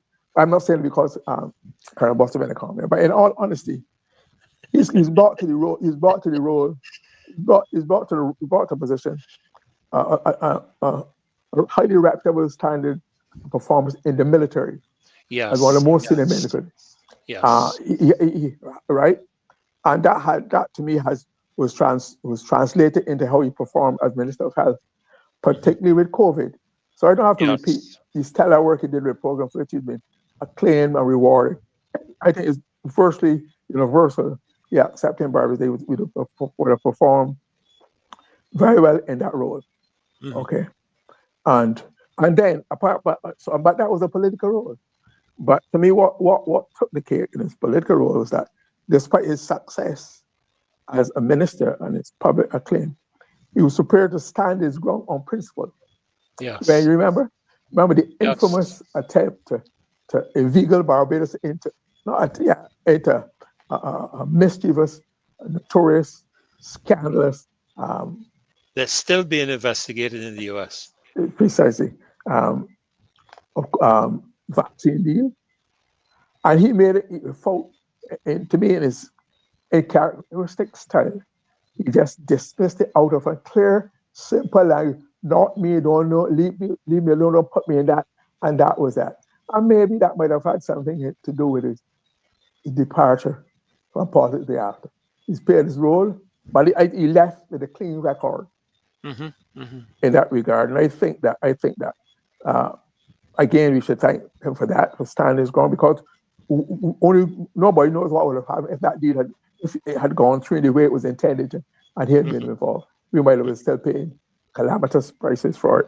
All right now. So I think he's transferring that goodwill from into being president. Now, to me, all the presidents, apart from he's a well-trained, highly educated person in his own right, military, so he's had a degree, university. So he's no slouch in that area. He has what it takes to. So he does not have to be a couch warmer. He has enough ability to get into areas of national. I would like to see get into more national, choosing topics to speak on, to use their prestige, not just on social, not only on social occasions, where people are on issues that will help develop the society, and use their prestige and whatnot to help, and their intellect and their position to help advance certain causes for Barbados in general, not in partisan. Because when you go to that role, you're supposed to be about partisan politics. But apart from his ability and his intellectual abilities, his career, he also has a certain natural dignity and poise and gravitas. Yes. And those elements, in other words, he doesn't look or sound or behave like a rah-rah person, as you would say on the street. Right? And those are things that would endear him to part, because he's a person to look up to. I would like to be like him, I would like to be like her, etc. And I think that's an important, intangible contribution that he will make. And I look forward to his tenure with some anticipation. And I think he can only do well for Barbados. And it'll be just another chapter in a useful life, in a highly contributed life to Barbados. If we may have another couple more minutes, Ferdy, how much more minutes? Yeah, well, I owe you those couple of minutes, so. You mean a no, actually, a couple, or you mean a Bajan couple with several or two? Well, it's the interest. Don't forget, I gave you a minute, but then you apply the interest. So. Okay. I want to take this opportunity to try to figure out why the government, especially the Prime Minister, who has political responsibility as Minister of Finance for the CSME, what was the imperative? What was the necessity of imposing? Because it had not come out of us. We had no role in this October the 1st limited free movement with 3 other countries. What would have driven it? This is supposed to be a partial step towards the ideal of free movement among the islands. But that has been a dream that goes back before the Federation, which is another story, right? I think this came out of 1993 Hydro Government Conference, but it has gone through various postponements up to 2023. It was supposed to come into being, and then it was postponed again. Then we heard from we were fortunate to get from the Prime Minister of Jamaica at the last Hydro Government meeting in Jamaica, where our Prime Minister would have passed on the baton as Chairman of CARICOM, as it rotates every 6 months, that we were part of this deal. And so far, nobody has had courtesy. I've heard more things from Ambassador Commercial trying to justify it. I've heard some other statements from Minister Abraham, but nobody has sat down here and gave us an outline, a print as to what we can expect as a policy, as a system, how these people are to be dealt with in the various ways. It's just supposed to happen, and you fuddle your way through. I said, but why October the 1st? I was looking for all kind of possible historical antecedents, events that would revolve around October the 1st.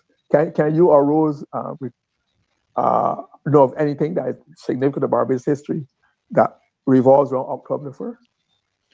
None that I can think of, GLYNE. Nothing that I can think of. And I don't believe in coincidences. But I felt that the only reason, for 2 reasons. The only reason the Prime Minister was born on the 1st of October, 1965. Really? Yeah. And she will be 60. And she will be 60 this October the 1st. So to my mind, I'm trying to make logic and sense, make sense. Because in the normal run of things in national affairs, it does not really add up. That does not really do anything for Barbados in and of itself. It doesn't guarantee more exports, more foreign exchange, none whatsoever. So it seems to me that the only thing that you would choose October the 1st at short notice is because you probably want to have a grand. I mean, 60 years, the milestone is a significant milestone in Eddie Ron's life, and I would wish her well in being 60. Would you have been aware though, GLYNE, who would have proposed that date? Given that you have 4 countries, I'm just looking at the article here actually, Barbados, Belize, Dominica, St. Vincent and the Grenadines. I know that she has a very close relationship with Skerritt and Gonzalez. I'm not sure in terms of Belize. But the truth is that Barbados' reputation over the years has earned it a lot of goodwill and respect and leadership in the Caribbean. For example, when all this mess that is going on now with American warships blowing up, we remember the way they looked at Barbados for leadership when the shipwright agreement was proposed. Yes, I remember right. that. I remember so there's that. Yes. And don't forget the Prime Minister is a very forceful personality, right? Can have things done. So I believe that Barbados, technically, given its history, its level of development, etc., would be the leader in that. And the Barbados President has leader responsibility for CSME, of which this is a part. So therefore, this will fall into as further the advancement of CSME by taking the step. But the October the 1st thing, before any preparation, any notice, any involvement, really start. I try to make, and all they work, when they work backwards, and they say, no, it's on the 1st of October, 2025 will be the price. Maybe that is my thinking, my point of view. I'm entitled to it, but I'm trying to make sense and make logic out of it. And it really hasn't gotten that far. That's all it can be out of it. So I just thought I would put that in the mix to see how people feel about it, whether that makes sense to them. Because I think it's disrespectful to Barbadians on the part of the government to take this step before have had a proper education program to explain the difficulties, the pros, the cons, the costs, the benefits, the anticipated issues. I mean, the possibilities are endless. Housing, for example. We are in a crisis for housing now, where people can't get good and affordable housing. Working class and middle class, how will we be able to accommodate this person before putting pressure? The health system, educate, all the things that we depend on, transport, and what my knowledge of sociology tells me is that one way of creating, they wouldn't be seen as immigrants, called a special type of, they have a special acceptance called under this regime. But one way of, traditionally, human behavior has always been the same. When people feel that when people are on their home ground, and they think that they need to compete with outsiders other than themselves for jobs, housing, wives and husbands, all these can bring resentment and feeling and cause other social problems, racial or ideological or religious or otherwise. So I'm saying that Barbadians will not have been prepared, will not have been convinced and sold. Remember how we were sold and bombarded with the Carifesta promotions? Remember that? Yes, sir. Every 10 seconds. Remember that? And you have this Tony silence. Apart the puerile attempts of Ambassador Carrick and Mr. Abrams to say, it's an insult to our intelligence that nobody can sit down and come up with a document. Although I'm hearing that up to the very last day, they've been trying to work out how it can work. So it's 8-9 days ago, it probably come into being, and there's still no document. How you can find a manifesto and a charter and produce all those documents, and you can't provide on a basic document like you fail to do with other legislation, because this is going to mark a fundamental change in Barbados. If it really works, given the conditions, Barbados will not be the same again because we've never had this experience. And we should have been prepared, educated, Absolutely. so we can make the people welcome rather than have it thrust upon us. And if they come here, they have a resentment because they're not probably anticipated and planned for. That in itself could cause social problems. Well, GLYNE, I mean, we've talked, and please remember where you are. We've talked about this for a very long time. I'm sure you would remember during the Arthur administration, even before that. We talked about CARICOM. We talked about the free movement of people throughout the Caribbean. I think, at least from my perspective, I think a attempt was made during World Cup. Was it 2007? I think it was World Cup 2007 to see how it would work.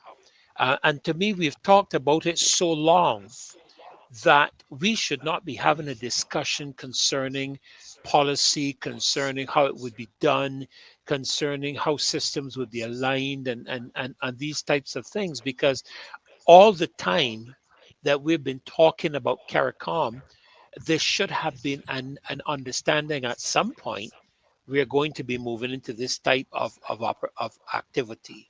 And subsequently, there should have been drafting, in my view, drafting aspects of administrative aspects, legal aspects, these different kind of things that the people, and I don't just mean Barbados, all the people in the CARICOM region, because it's CARICOM, and I think now when you include Belize, should have had an idea as to what to expect. And I'm sure you have observed in Europe and currently in the UK, the massive opposition to the literal immigrant, migrant. I think migrant or immigrant. How would you specify that? Migrant or immigrant? To migrants. To migrants. Unfettered, so to speak. I mean, we've had last week massive protests in the UK. There've been massive protests and a rising resentment in Europe. And these are all examples that should have fed into what is happening where we are concerned. The same thing is happening in a more extreme form in the United States.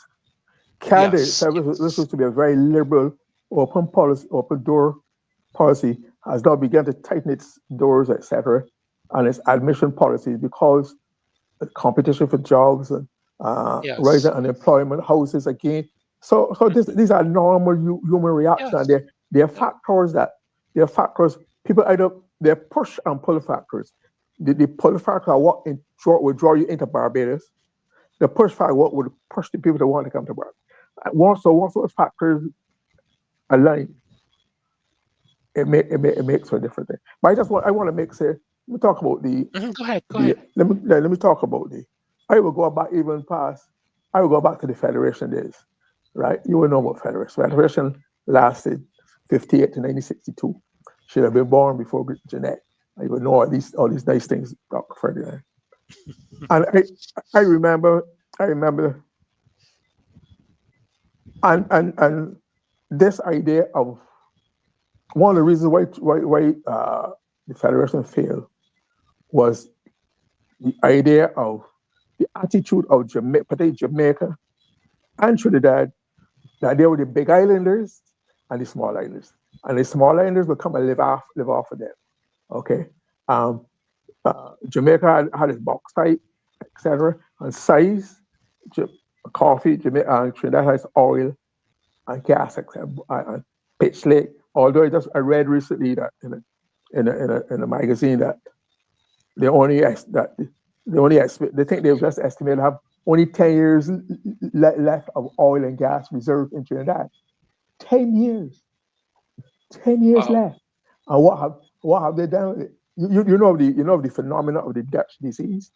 The Dutch disease is a phenomenon where, and I remind me, I want to put in contradistinction to what happened in the UAE, where you got a boom in a particular product, and you focus on that and neglect the rest of your development.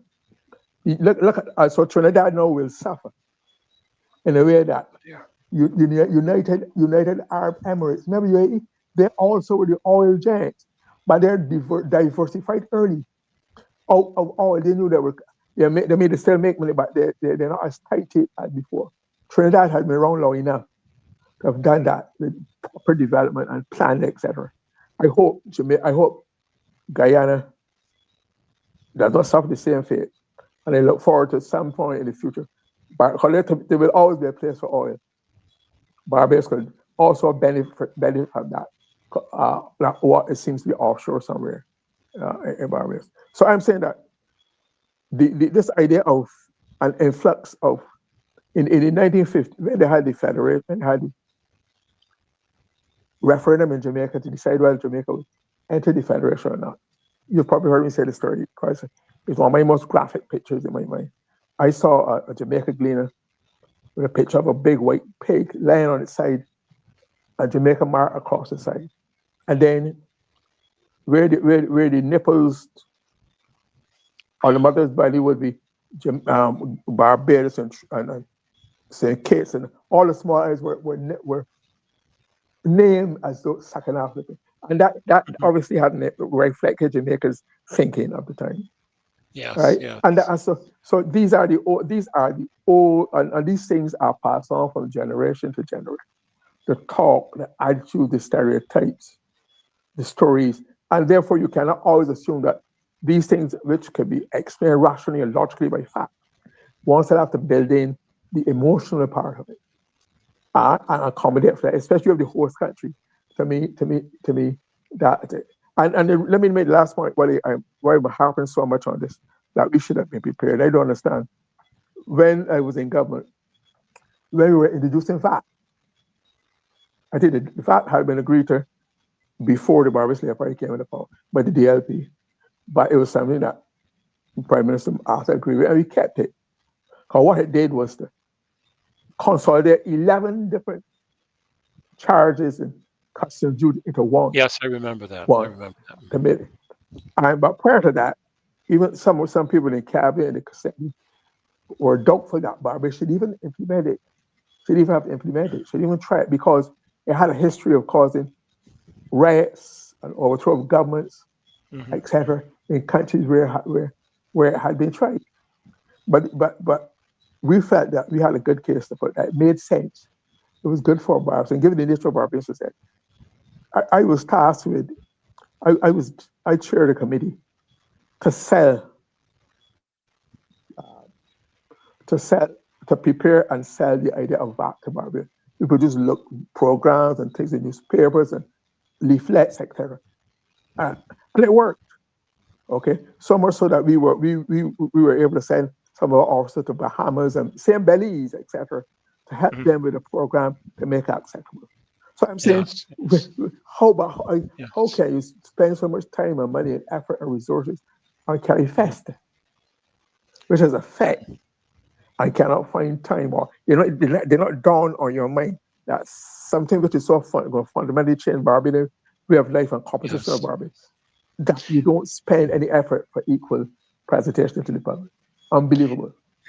Well, GLYNE, let's hear, because I understand there's some video we have of what is called, I think you all remember Mike on the Move, where I think they would have done a number of questions and so on, and this may come up.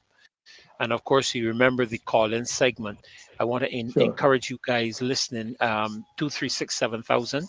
In just a few minutes, we'll be going into that segment as we work through the Mike on the Move. All right, so I'm going to get Dave to pull that up. Let's hear what some of the people out there on the street are saying, and we'll go on into some further discussion as we are waiting your calls. 2367000. Remember that. WhatsApp calls, please. 2367000 in just a few minutes. And GLYNE, we'll probably engage this a little bit during the time we're waiting for those calls. So, Dave, go ahead and let's hear what these young people and these different individuals are saying concerning the hardships in Barbados. Helping him out. And how you sell these oils? 20 and 10. Okay, so these ones are 20 and these ones are 10. Okay. And you were we were here having reasoning, having a good reasoning. And you're telling me how hard it is. Of course. Talk to me. Yeah, bloody. Talk to It me. ain't easy. Enough times people just walk past you, but you just keep your energy up, you know. I see it coming your way. Mm-hmm. But this is pay people bills, people that got children and like my brother that he got a little man, you know, people expecting kids. This help them pay them bill. Mm.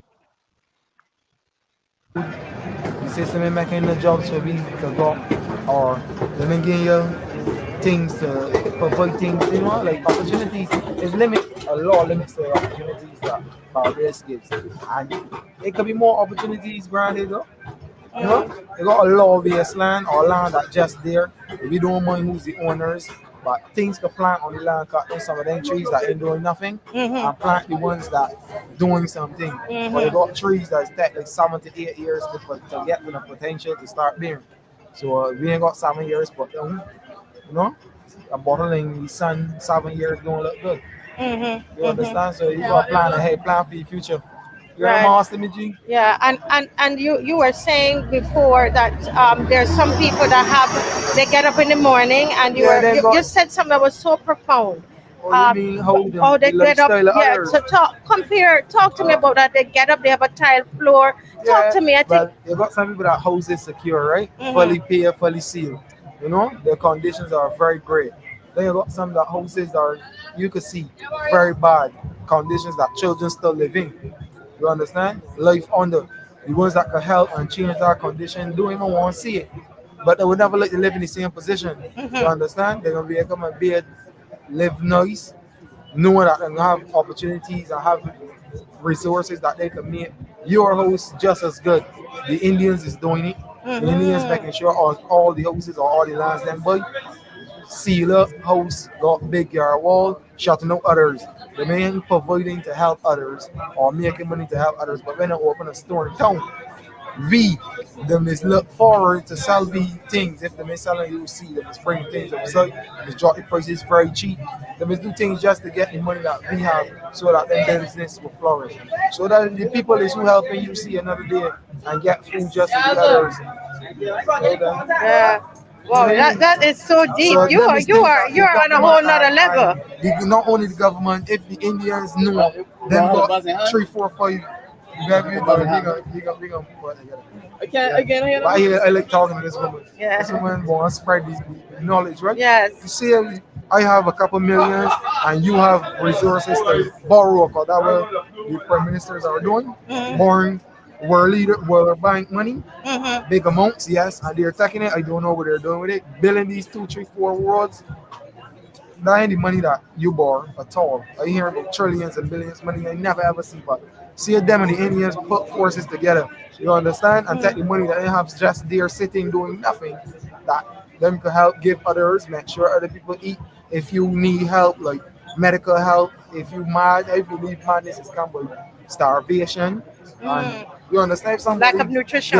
If somebody lacking the nutrition that they need, and studying all the time, that could put you in a trance to become mad even if you weren't mad. You got people that have enough education and show life, how life, which the world leaders, how they put life.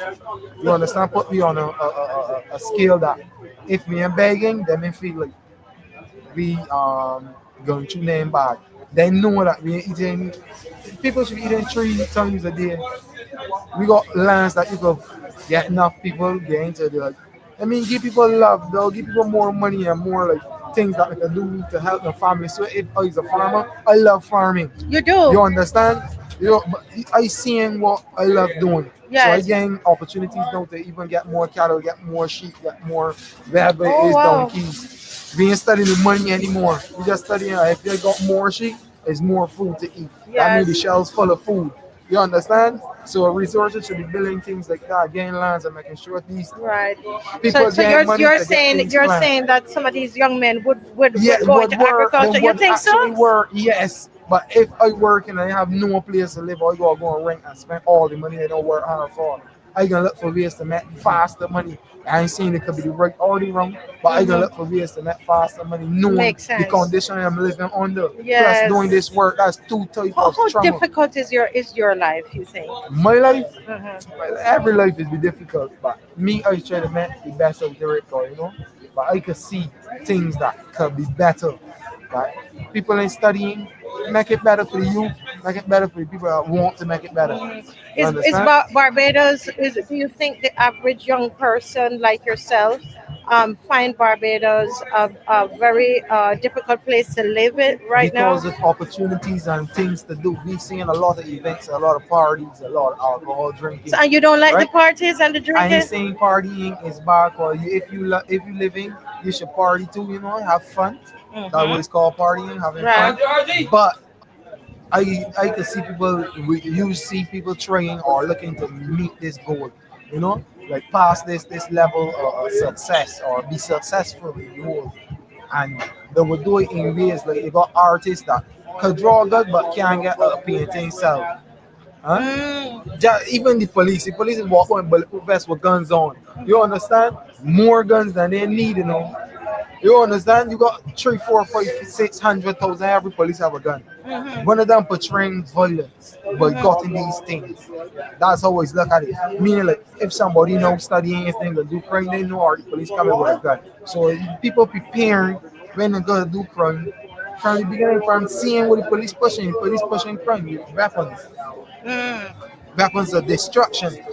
You won't see the police bringing the fruits or bringing nothing and getting nobody that's suffering. And They just you seeing think the weapons. guys would the community would Yes. respond to that? If You're it saying was less of this aggressiveness, I believe. right, the because you society would mentioned change a bit. something that people should be eating 3 meals Yeah, a day. going on? I know Yeah, everybody come and soon finished, but you're so interesting. People with if But do you people think eat 3 people times a here, day, I people in believe Barbados they'll be not more eating relaxed. 3 times a I day? don't believe people eating enough. I don't believe some of the youngsters. You don't think they're eating three times, No, 3 times a everybody's day? going and hustle and say if I make Yes, I know that $50 place, today, yeah. right? Yeah.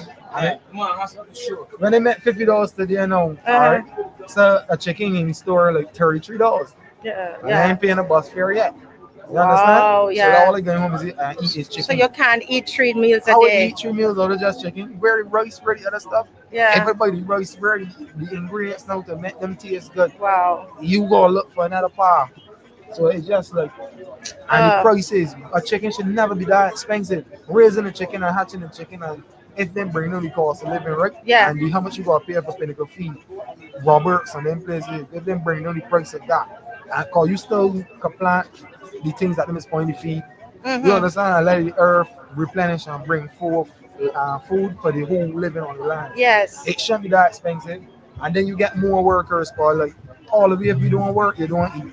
So you don't know the path now. If you work and they work and you put down a tree, yeah, we got more than enough trees now. We got more than enough cattle. We got more than enough cars. You doing your part and they doing their part.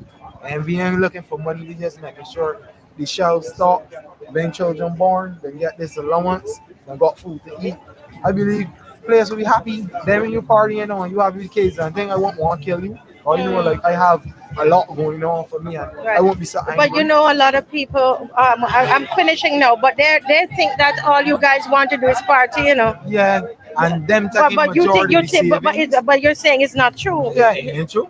People want. Huh? Wow, they're down there now. That's a test. See, That's a test. this is why we're down here. So they're pretending they want to come through. Yeah, like I'm a fire can burn down this wall. Yeah, but or do you know that what they're planning to do is to move everybody from yeah, here? so they want if like in a time span now, if it take very long to move the things, you know they're gonna say like we blocking people. Yeah. You understand? So poor people that have unemployed ain't got no reason now to like be in Swan Street anymore. That's where they're so more crime gonna step up and more locking up gonna happen, and then you can hear that you can hear this place open like a hospital and certain things. You understand? Because more crime going, so them positioning themselves now for if some boy get injured, they got more places to care people. Right. The grave, they got more graves. Yeah, because you see they're building up over there with all the hotels. So here, they don't plan for you all to be here, you know. That's all. So the hotel industry done own Barbados, places that we live all we live. Yes. They take the marijuana too and make it something bad. Exactly. They make it something bad. All the life knowing marijuana is bring knowledge. To who seeking knowledge will be granted knowledge. You understand? Knowledge is the key, or wisdom, or whatever. Them. I believe that's what the apple that them eat from the garden. They eat them, because after they eat the apple, they realized they were naked. That means the apple was the apple of knowledge. Knowledge, yes. Or wisdom. Wisdom. Whatever one you want to call it. And you full of wisdom right now. I tell you, how old are you? 28. No, but I'm telling you, My you name are mean full of wisdom. wisdom. Powerful name. Yeah. You seek wisdom. What is your name? Menele.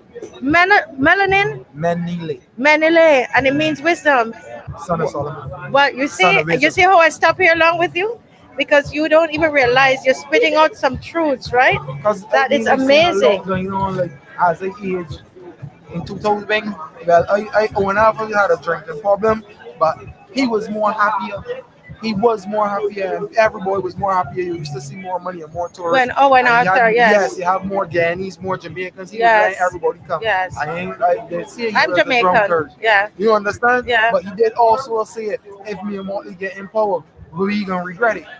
That's Well, something and that you think that people are regretting it right now? People have to regret it. Why? Like, because of what you're saying, how difficult you it is. so much money, and then in so much jobs to grab people to make so much money. So more employed people gonna be employed and unemployed, and who was employed for years are not leaving. You understand? Yeah. Far less they make the owner, so they have no time to leave. This is my business, like stays forever. You understand?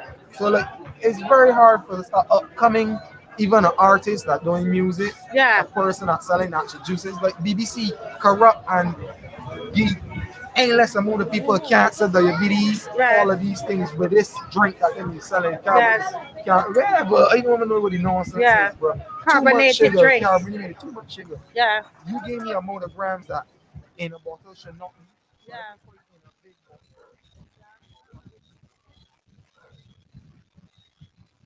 Wow. That was tremendous. I mean, to listen to this young man expressing himself and expressing the deficits. Let me put it that way: the deficits within the context of our society. And I just tried to make a couple of notes as he was speaking. And interestingly, GLYNE, I heard him make mention of us begging. I don't know if you caught that. He mentioned something about us begging on the international, well, I called it that, international stage.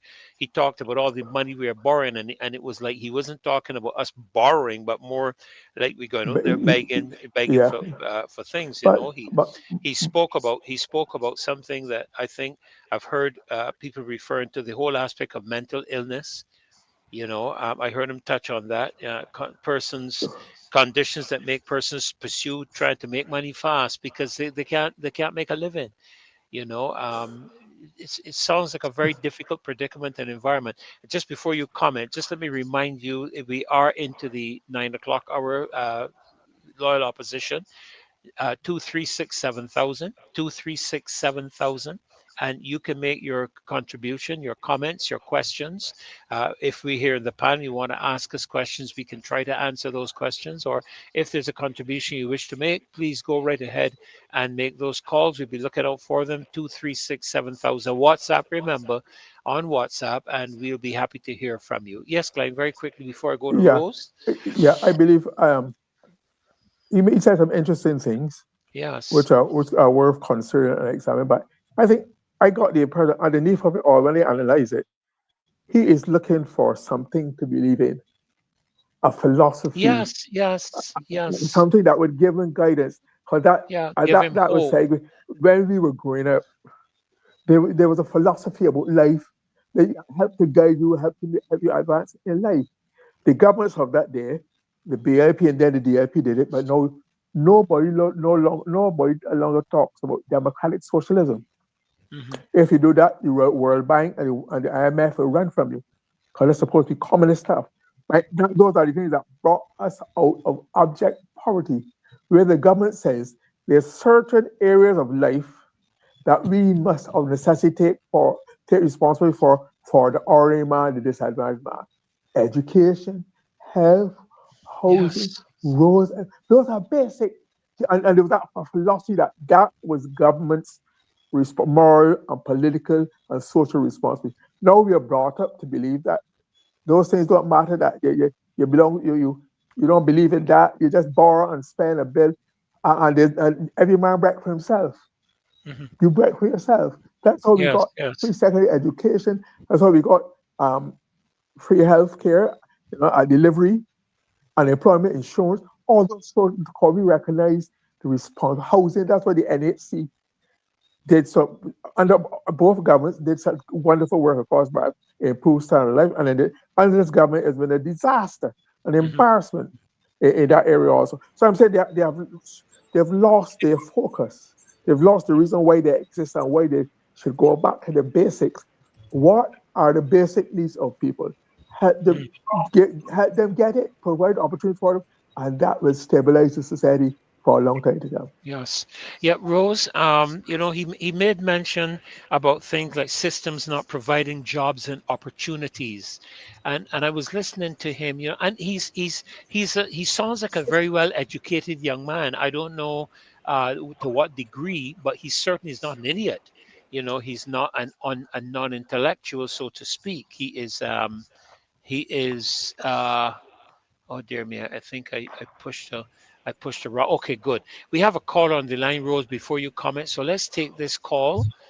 Good evening. Welcome to the Marcia Week Show. Please go ahead and make your contribution.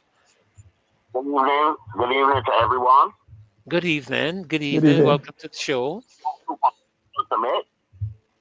Yeah, Go right ahead. number one. The problem in Barbados, and one of the major problems that everybody seems to be forgetting, is the Constitution.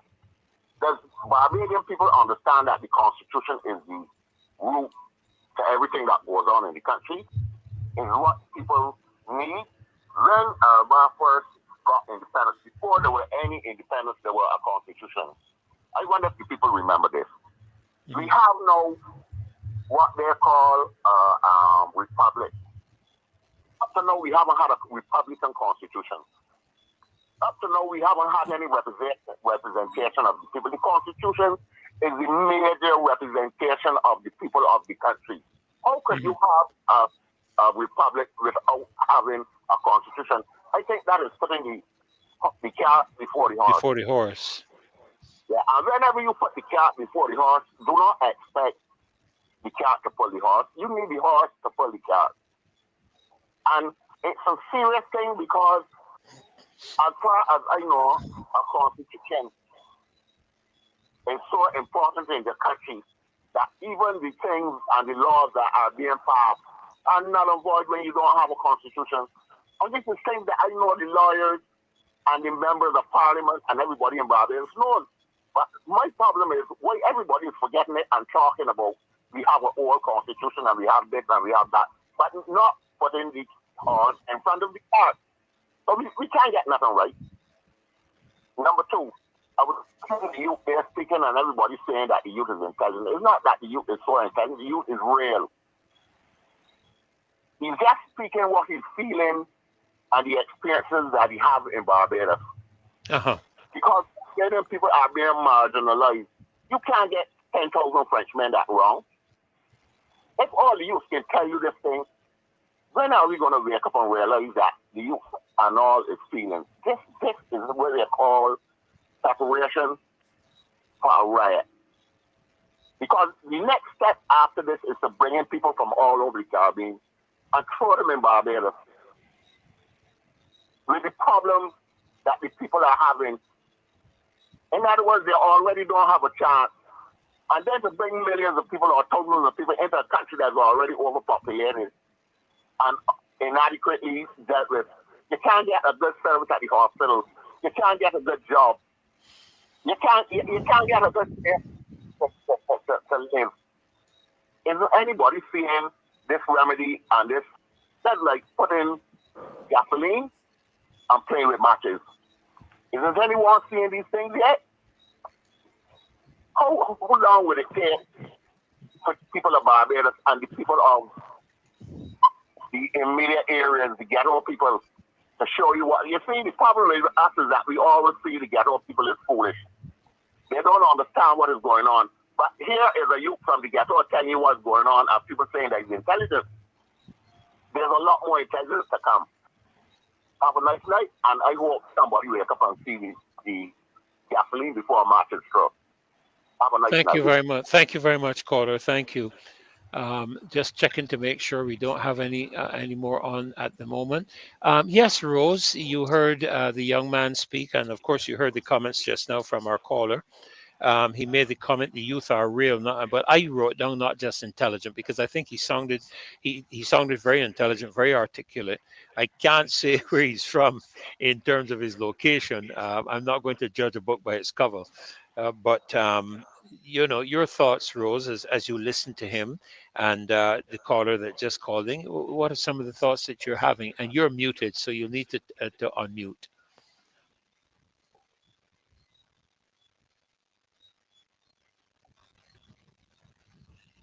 I can try. Okay, go ahead. Right. I think you unmuted when I unmuted, which Yes, muted you. Oh, yes, there you are. please. Right. Go ahead. Uh, I heard a manifesto from that young man. People's manifesto. Young person's manifesto, which we could say is representative, or which could represent his age group, youth. And how do we respond? And I'm saying we as a society and we as a self-governing society, because we've gone to self-governance, we have shifted the process of decolonization. The last remnants came with the Republic. But these persons, young people like this young man here, they're left behind. They have not been brought along under this new political era, this new political construct, form of government, the republic. They're left behind. Yeah. He wrote a manifesto. He wrote a manifesto on agriculture and the Yeah. responses. He wrote a manifesto on the economy and the responses and implications. He spoke about borrowing and questions where the money are being spent or allocated. And he's speaking to us, he's spoken to us who ask the same questions night after night, Tonight. Yeah. and we come up with solutions. The callers come up with solutions. We've had persons on agriculture, James Paul, and other persons speaking on matters similar to what he's saying. And he is debunking that fallacy that young people don't want to work or they aren't looking for work. For work.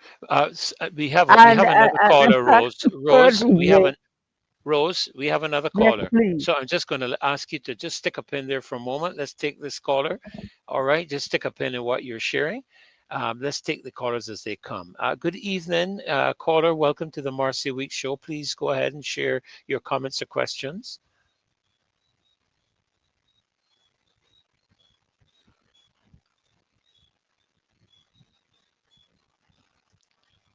Dave, they're muted. I see them. I see them there, but okay. Okay, we may have lost them. Okay. Do we? There we go. Yeah. Hello. Yes. Yes, welcome, Bernie, right? welcome to the Marcy Week Show. Please go right ahead and share your contribution. Right. Right. I was asking if the young gentleman that you were sharing just now is the gentleman that had just died. I don't know. No, I don't think so. No, I don't believe so. Uh. Oh well, I knew of the situation that, but what I was calling about is is more or less giving attention to I would call it a culture of mockery. Barbados really, if when history is written in each neighborhood or each village, has something called a culture of mockery, where there are persons that, and this is in response to what Rose is talking about as it relates to the youth this and the youth that. I think that Barbados can't continue every year the youth this and the youth that. Elitism and classism as one of the major pillars of the subjugation of Barbados has enabled the othering of not only children but adults who would try to make much of themselves, right? So you have to ask why so many children and so many youth are committing crimes that in other places, when I say other places, Canada and America and I should say the North, would be tried as adults for because they're heinous crimes. And I don't think that enough is being spoken about as it relates to the racking up of not just serious crimes among adults, but that Barbados, I can safely say, from my studying of crime around the Caribbean, Barbados probably is topping serious crime in youth. I think probably even higher than per capita Trinidad or even Jamaica, and that is something very troubling. So you have to ask: has it or is it a case of the culture of othering and don't see, don't hear? Because don't see, don't hear culture is a fertile ground for despotism. When people already, that they came from a psychological construct of fear and trepidation and feeling that piety equals civility and docility. With those three things, when you put those three things together, you get what? The perfect compliance, right? So it is a potpourri of all those things that I think that is eating away at the morale of the youth, and that is also equating to higher and higher, less marketable, that's the most diplomatic way to put it, less marketable people. And this, I will end my rant on this. The brilliant idea that the Prime Minister had with this youth advanced core thing, I am not rubbishing it, but what I think should be addressed in the monies that have been wasted into the, as the business in the criminal fraud bags, could have been invested more post-COVID into children that are across the country who would be even far more desolate than they were even pre-COVID in the ranking up of increased stability in the school service and a case-by-case school assessment as it relates to funded, or I should say subsidized, extra lessons for children who just cannot afford. That is what will rescue the school system. You could have a minister of education, you could have 99 musical chairs. The situation in Barbados is that the socioeconomic divide that Elbar spoke of then has worsened in this era. So if that is not addressed, I don't care what you do. You can march up and march down. Right. The crime amongst the youth will continue to increase. Right. Okay. We'll make a note of that, and we'll see what my panelists will say in terms of their comments. Thank you so much for your contribution. It seems we have another caller. Are you finished? I think they probably are, because I see the mic is muted. We have another caller. Dave, Marcia, we have another caller on the line. Okay. Rose, I'm just going to make a comment because I think we might have another caller in a moment, and I wouldn't want to cut you off again to go to that caller. But I listened to this young man. He is alive. Okay, let's make that clear. He's very much alive. He works. He's working in Swan Street. Incidentally, Rose, just let me quickly say that we had some distortions and communication issues with you just now. I don't know if there's any cable on your mic that may be rubbing anywhere or moving, but it was just coming and going. But in listening to this young man, he raised several things. He raised the economic condition of the country. He raised the whole matter of agriculture. He raised the matter of jobs and opportunities. The whole aspect of us begging, and You're welcome. I find hello. Hello? Hello. Good night. Yes. Good night. Welcome to the Marcy Good Week night. Show. Yeah, this is Mr. Kingsman. I love your show. I went to the marches and stuff like that. Yes, But I sir. would like to make a contribution to this show tonight. Absolutely. See, to show Barbadians the illegality of the present government in terms of changing this country to a Republican constitution. I love the concept of the Republican constitution, but the way how it's being carried out by the Prime Minister or the members of government in this country is illegal. Our first constitution, 1966, was handed to Barbados under agreement by Westminster in terms of what's the best word? It was handed by the Privy Council to do a certain job for the people of Barbados, because we wanted to move away to be independent. So we had an independent constitution handed by the Privy Council in London. Now we've taken another step and we say we want to break free from England and to form a republic.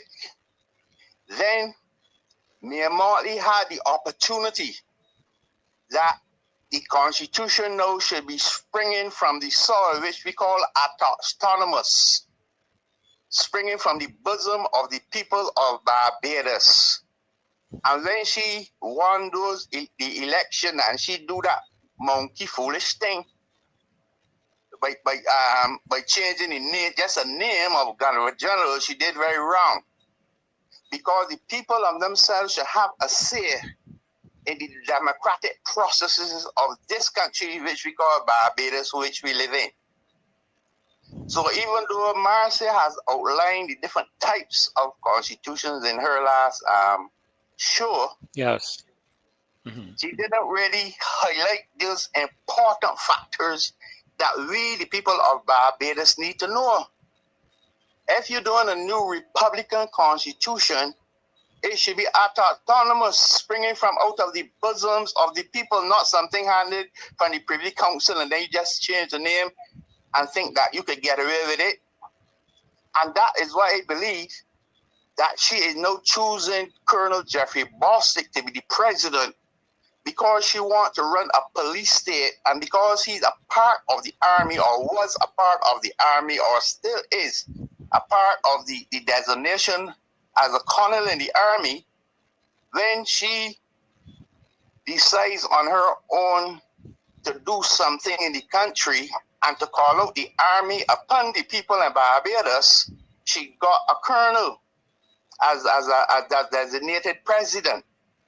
So what I'm saying is that the people of Barbados should have a right to choose who is the president, even though the Constitution does not have a referendum in terms of Governor General. Because she changed the designation, she has the power in Parliament with a 30 majority seat to decide she can put it to the people who they want as their president. So I agree with the Apostle Scantlebury when he said that he would not accept him as his president. I agree, Apostle, 1,000%, not even 100, 1,000%. because it is an illegal, even though the opposition leaders say that he following the rules of Parliament in terms of appointing of a president. The president is not the governor general anymore, so the rules, we need not to follow those rules because you're dealing with a president, and the president should have been appointed by the people and the population of Barbados. And that is my take on this whole matter. And the next thing in the Constitution, when she's doing a Republican constitutional amendment, the people in Barbados, like the young man on the show, you should have a right to work. I think Trinidad got that, is one of these countries in the Caribbean, which they included in the new Republican Constitution, the right of people to work, young people, like the man that's on the show, that he got to be pushing this and pushing that just to buy chicken for $30. You understand what I'm saying? Yes, That yes, sir. is not right. Hello? Yes, we're hearing you. That is not right. The right to work should be included in our new constitution called Barbados. These only 365 square miles for 14 by whatever thing. This is not a big country. And certain things should be done on behalf of the poor working people in this country. Look, for example, at the Airbnb, I'm not going to be too long, $250,000 as a thing for somebody trying to make a dollar bill. Lord have mercy, man. This woman can in this country, she's selling our country to the rich people. The rich people buying out Barbados, and she putting me on the periphery. Because as far as I'm concerned, anybody that start wrong cannot end right. Then she went to the school up there now, Inns of Courts. Then eat 50 dinners with people in the House of Lords, and she was granted some sort of piece of paper. She never went to no law school at the UN law school in 1984, 86 when the law changed. But because she had privilege, somebody sent an affidavit to the registrar and put your name on the.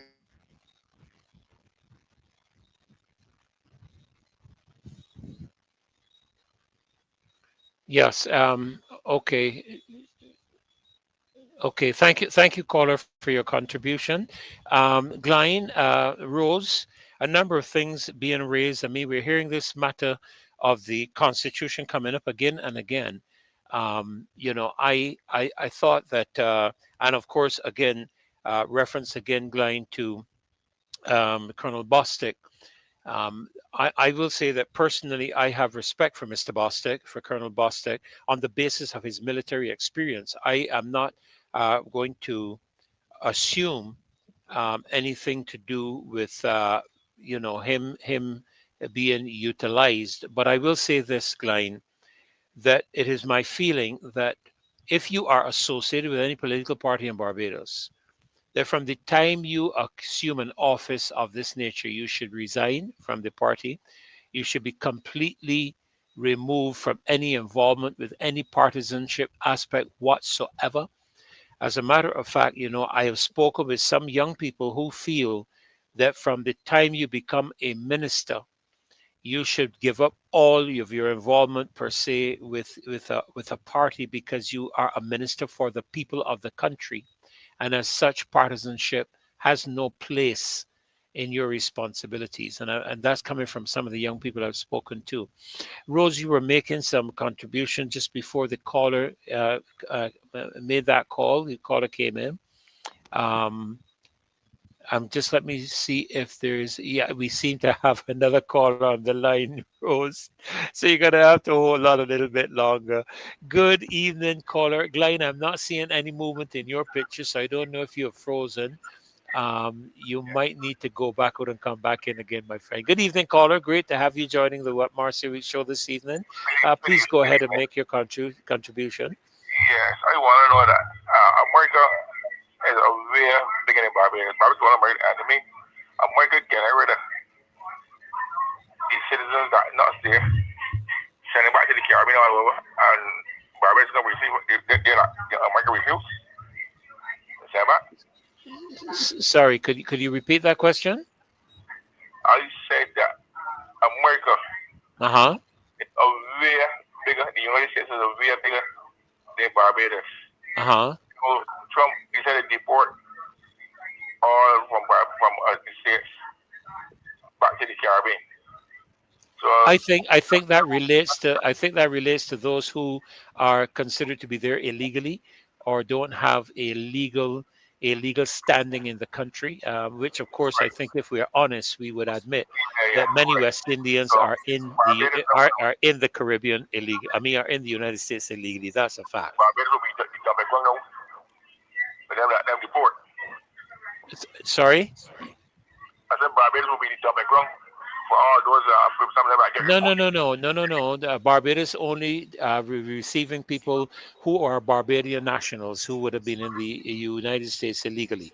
We're not a dumping ground for the rest of the Caribbean. People who are in Jamaica will go back to Jamaica. Hold on. People who are in the United States illegally from Jamaica go back to Jamaica. St. Vincent go back to St. Vincent.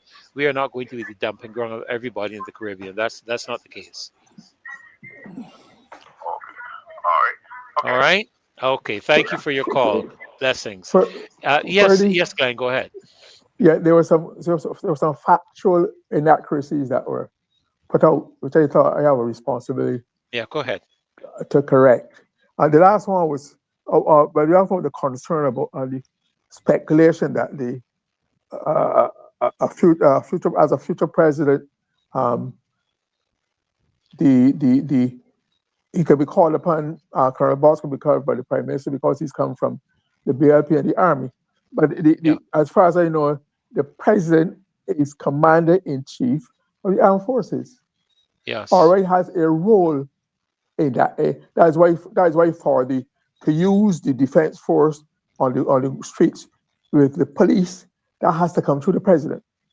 Yes. Okay. The other thing is that the rumor that the misinformation that we got our constitution in 1966 was handed to us in London. Yes. By the colonial, that is real junk, pure junk. That is not correct. It was fashioned.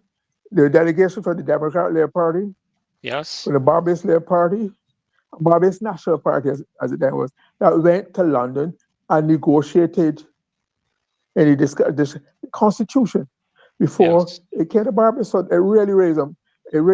I wouldn't like that kind of misinformation. Yes, that kind of myth that wasn't entirely accurate. Because it casts doubt about the integrity of the process and the persons in the role that led to Barbados becoming independent. Barbados' independence, yes, absolutely. And I recall, I believe it was Marcia that did a movie along this line. I don't know if you all recall that. And in that movie, it was clearly shown, and it was taken factually from the information that existed, that when Mr. Barrow and the delegation went to England, they went to England with a constitution in their hands to present the matter to the UK government. There were people had drafts of proposals, but then they had to negotiate. Yes. But that's really what I mean. It originated, in other words, here in Barbados. It did not originate in the Privy Council or in the UK. No, it didn't. And again, this is the same thing for our Republican Constitution that people are obviously speaking to. We need to have it originating here from among the people. Just very quickly, let me see if this is another call. Yeah, we have another call, Glenn, so just hold on your comment. Good evening. This is your time. Good evening and welcome to the Marcy Week Show. Good night. Good night. Nichols. Yeah, could you speak up a little louder? Good night, Mr. Nichols and Mr. Murray. Yes, we're hearing you. Yes, sir. I want to take you all a little way back. As the gentleman said, you could remember when we became independent, and Mr. Barr went up to England because it was between the under 40s. With the Barbados, their party, they didn't need independence. They were fighting against independence with Renard St. John and those. Okay? But anyhow, what I want to say is that Mr. Barr also said in London that he would not wake up on the steps of the, I think it was Westminster, Would not be begging, found loitering. loitering on the steps of Westminster, or begging. What has happened today is, I don't, a lot of people are going to be vexed with me. I don't grudge nobody for going to Queen's College, Harrison College, and those. But I think one of the biggest problems we have in this society, that you find people that is highly educated, who we sat down and verified our parents' work, suffered, load canes on the cane trucks. They are brainwashing the poor people of this country, taking us back. Ms. Corbin said a lot tonight, you know. She did. We got to realize when we come to education, Barbados was one of the places in the Caribbean that people looked up to. Yes, they did. What is happening to our politicians now? They are taking, they are the servants of the people. They are not the masters of the people. And we must get them. No. The problem is now that we mind them, we stood back, and they had 30 seats. Now they're taking advantage of the situation. When you go to the Constitution, one of the things I would like to see happen in Barbados, and I haven't touched this in the Commission at all, the recall of the parliamentary representatives when they are not doing the job as they're supposed to be. Right? And when you look on the streets and you see what is going on, these people living large, getting fat, and the poor people in this country is suffering. Yes. Last week I was told by a gentleman, he said he was working, he didn't even have way to give his children. He had a what you call one of these lollies, to make until somebody could give him something. The politicians are living happy. Their salaries need to be cut. We had 27 members in Parliament, plus those in the Senate that sit down and every bill that come up because they have the majority, they say anything. If we had the power recall, things wouldn't be so bad. We need to educate our people. Our people need to wake up. The days of reckoning is coming. As Gabby said, one day coming soon. And then we can realize what is happening. I think I said a mouthful for the night. I would get my goodbye. Thank you very much for your contribution, sir. We appreciate it so very much here on the show. All of our loyal opposition are listening, and I can see they're making their comments.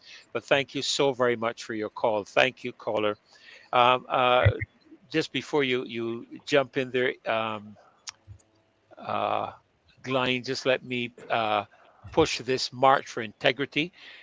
If you guys are serious about this, if Barbadians are serious about this, I believe there is value.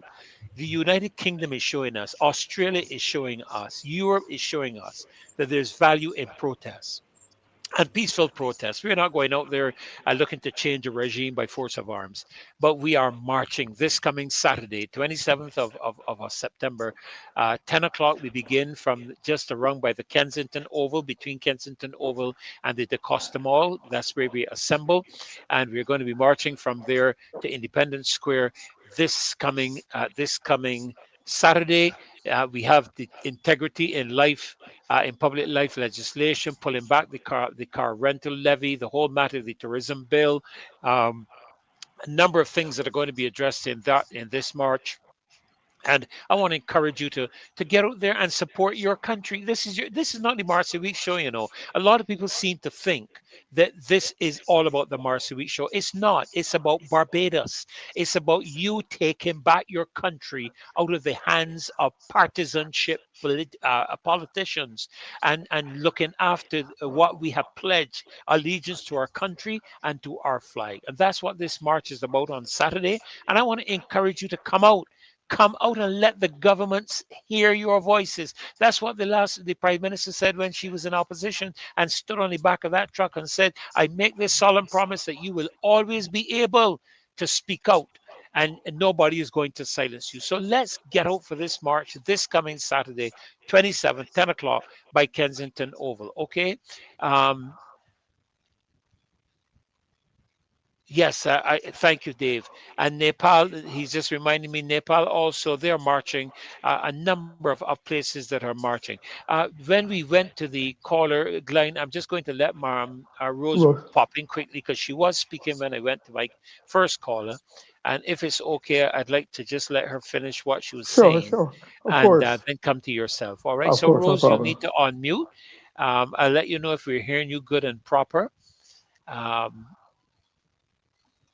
Yes, yeah. Pastor Freddy. Oh, that's so much nicer.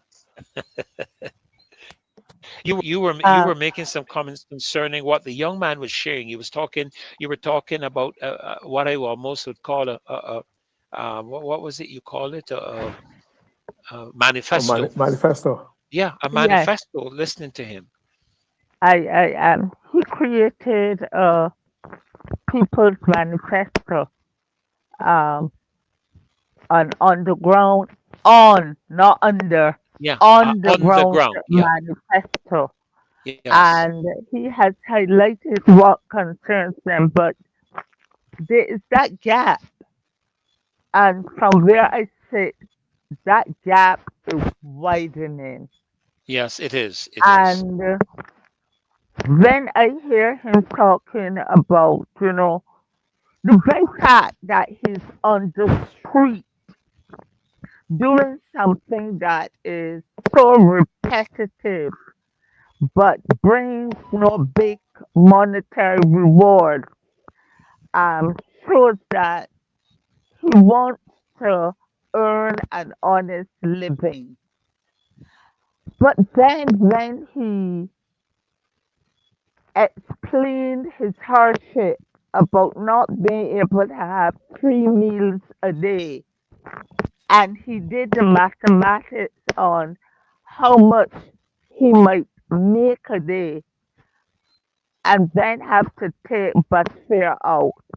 I did my calculation on that and say if he goes out 6 days, because he's not doing it on Sundays, and suppose it's a bank holiday in that week, so he's only going out for 5 days.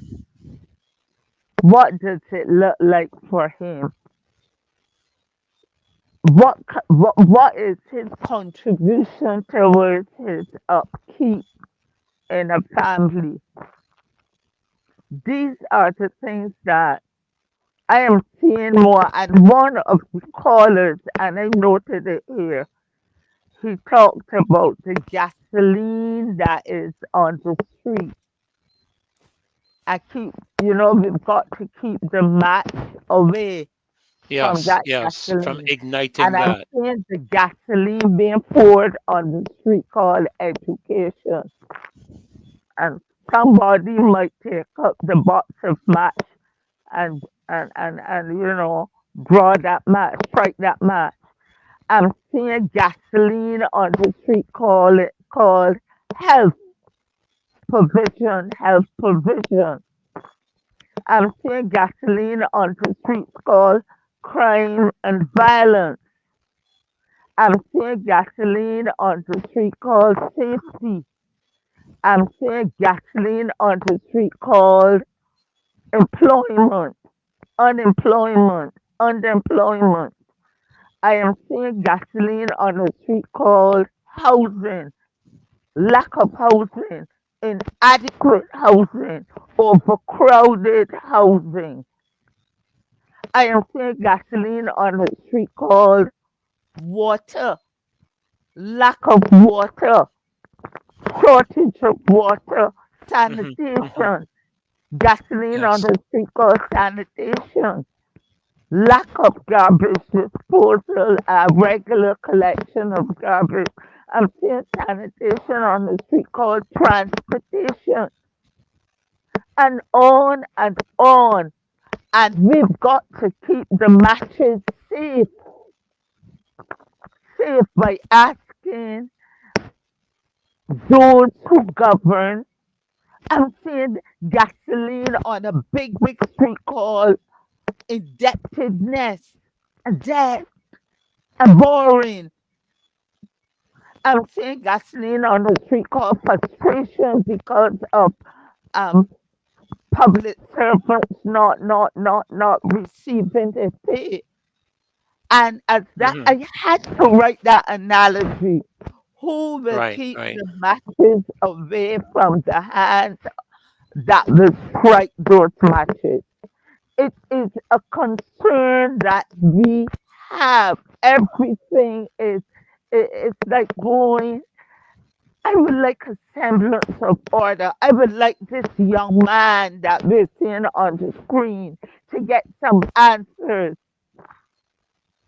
And we're hearing ideas forum, and we're hearing uh, town hall meetings as the Prime Minister led a big one in New York. And we heard Kerry Simmons saying that what Barbados is going to do, you know, the aggressive um, response to what will be happening to the Barbadians in New York who have contributed to the US of A. And I'm saying, but what about the Barbadians like Barbadians in gasoline on the Barbados. street here Yes, who are yes, being yes. neglected? This young man, when I was 15 years at St. Michael's School, I was looking forward to leaving school and working. I was eager. And within 1 week of this school term, I was offered a job in teaching. And these young people, what do they plan for future when at school? We have all kinds of persons coming in to the classroom doing goal planning and planning based on financial literacy and Yes. entrepreneurship and all of that. And Hmm. it's on Yes. paper, but where does Yes. it go from there? That's the problem. And That's the problem there. And that is the disconnect that I'm Hmm. feeling. That is the Yes. disconnect that I'm hearing. What is the Yes. response? And one other thing, I've not spoken about it publicly, and I like that saying, effort to welcome it onto your call. And tonight I've had the opportunities open to speak about the nomination and the selection of the president. And like many others, and you heard it on the street from when Marcia had the mic on the move, and you've heard it in calling programs and on social media platforms, that it would have been better if the people's voice, the public voice and pen were seen in that process. We have And another caller, Rose. I think we yes, have another please. caller. So just let me cross you here quickly because our time is flying by quickly. So let's go to the caller right away. Good evening. Welcome to the Marcy Week Show. Please go right ahead. Yes, that's a good night to the panel. Can you hear me? I'm using a special mic. Can you hear me? We can hear you. You're a little muffled and a little low, but we are hearing you. If you could get a little louder and a little clearer, it would be great. But go ahead. All right. Now, my concern for the night is the proof of your education. I'm saying that the proof of your education can't be graduation. It can't be passes. It can't be grades, CXC, PhD, or BAs. And I'm saying that the proof of your education should be application, because you can copy and receive all through your educational life, including pretending to read and write. But how you apply what you learn or was taught, I think that this is what I would call application. Because many times I see a lot of people, children left school and even in this technological age, and they don't even know anything about financial stability. And I'm wondering if technology that children are being taught today has anything to do with financial stability. So I know there are a lot of shortcuts in educating our children, but I'm wondering what really are we giving our children when it comes to technological devices, without educating them to the dangers of these same devices, being exposed to them health-wise. A lot of them have a lot of bent neck right now. A lot of them are have addiction to the devices. Some of them don't seem to be able to concentrate. So I think a lot of times, even though you're pointing children to technology, there seems not to be education towards the dangers of these devices. Uh-huh. Come to being social now, a lot of times you don't see children now being social anymore. Everybody seems to be in a corner with their own devices. So I'm saying, even though we are in a technology age, is it taking away from the children? Is it taking away something from our children? And are we going to develop through technology robots to cook, clean, and build our homes?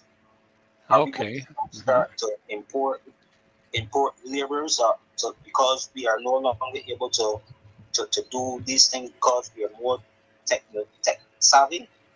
So I'm saying there is no emphasis on agriculture. So I'm saying what our children need to apply themselves through education is to have more debates, so that they can actually expand their knowledge of certain things and such like. So I'm actually looking at what is really the proof of our children's education. Right. Education, how they apply themselves How it's school. applied. That this will tell how they are doing at school. Right. Okay. All right. Well, thank you so very much. Freddie, do I jump in here So now? just to reiterate, he was talking about the proof of our education should be application. I think we have another caller, GLYNE, right behind him. Good evening, caller. Welcome to the Marcy Week Show.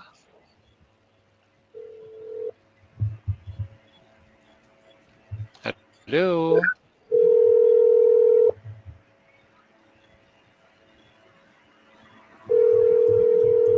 This will be our last caller for the night. Good evening. Welcome to the Marcy Week Show. Okay, I think they're trying to make back contact with that caller, so I'll just await a confirmation from Marcia with regards to that. Go ahead, GLYNE. While they're waiting for that call. Two quick things. One was the question of one of the caller talked about the under 40s and the whole dispute over independence. The dispute over independence was between the Democrat Labour Party said they want to go independent alone. The Barbados Labour Party under 40s, which comprised some people who became Dems, Ascafers, or felt that we should keep trying for a federation. So there was no dispute over independence itself, it was just the form it would take. The other thing is that when you reflect on what the young man was saying, he is really expressing a yearning for hope, a future. Yes. And not only him on the street, a lot of young people, are expressing the same despair that they can see no future. We grew up in an era where there was hope in the education system, there was hope in the political system, create a climate in which you can have hope of getting a job and getting on in life. No, we do not have that opportunity. And rather than that, when I listened to an extract of what the Prime Minister said in New York yesterday, rather than offering hope of advancement and job, housing and employment, etc. for people, she's talking about, having, when we finish with the gathering this year, next year is road to 60. So we can start celebrating from the end of December, the 1st of January, Next year, celebrating the 60th anniversary of independence is next year. So more fact. All distractions. All You know, distractions. those what we have to remember that when we have these pets, all the fancy equipment and lights, all that is imported, all that's gone on foreign exchange.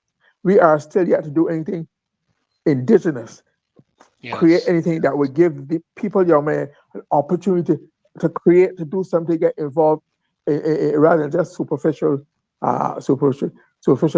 And that is the correct. The challenge is, and the last thing is, I do not think the present government has many people in it who has the idea of what to do.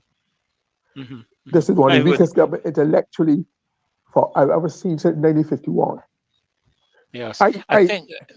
okay. I Go think we ahead. have our final. I think we have a final caller. Okay, no. Okay. Sorry, Glenn. Just No, yeah. Go ahead and, I and do just your rather wrap up there. say that having been part of a government for 9 years, right? Sitting around cabinet table, or I haven't been a minister in charge of departments and ministries or what. I feel humiliated if you had a call on the star and say, "Give me some ideas of what to do here." You don't know what. I've been Yeah. embarrassed to be a person, and so therefore, this government really it doesn't have the capacity in it to generate the kind of ideas to take the country forward. You're not seeing it borrowing and superficial stuff, but we have to get past that. That is the biggest holdup. I'll end of that for now. Well, thank you so much, Glenn. Appreciate all your input for tonight and another highly educational night. Rose, just a quick wrap up from you because we are at 10 o'clock. So just a quick wrap up. Well, what you always get last night, right? 10 or 10. You get some Well, at 10 yeah, o'clock but for? you gotta remember that last night the boss is sitting in his seat. But the boss will understand if a program is doing well, then we have to keep it going for a few more minutes. Well, I'll keep it going for a couple more minutes. But I work, but you know how it is. You know how it is. You know how it is with us. We go for a few more minutes, and it's 1 minute past 10, and then we're done at 20 minutes past 10. So that's why I wrap it up at this early stage. So it gives us that little leeway. Dear me. Go ahead, Rose. You're bowling fast, a long run up. Yes. Well, it's all run up. I used to love to watch it walk all the way back to the stand and then run all the way back. I used to love Priceless. it. Absolutely. Yes, Rose, go right ahead. Tonight has been very interesting, but it has left me with a sense of where do we go from here after hearing that young man. That is just another case of have we failed?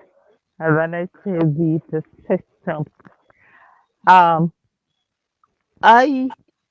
I kept saying, I had anticipated that this government with such a unanimous win in 2018 and then in 2022, that they would have used the brains they say they have, the dynamic leadership they say they have in the lower house and the upper house and as government, that they would have done some innovative things that would have presented Barbados as a new model. They always talk about deconstructing and reconstructing, that they would have deconstructed and reconstructed systems and models that would have worked. But I am just hearing it seems as though it's on the ground to destroy, if not, and then keep these young people and the future on the wayside while you go hunting for others. That concerns me. Come October the 1st, We are going to open the gates and they're coming while we have our young people disenfranchised. And not only these young ones, able persons in their 40s, pardon me, in their 50s, who are disenfranchised, who are marginalized, who are on the edge, who are struggling. Yes. And we have like parked them just to say that we have signed up on a memorandum of understanding with our the CARICOM fraternity, the other countries. And we're not dealing with our realities.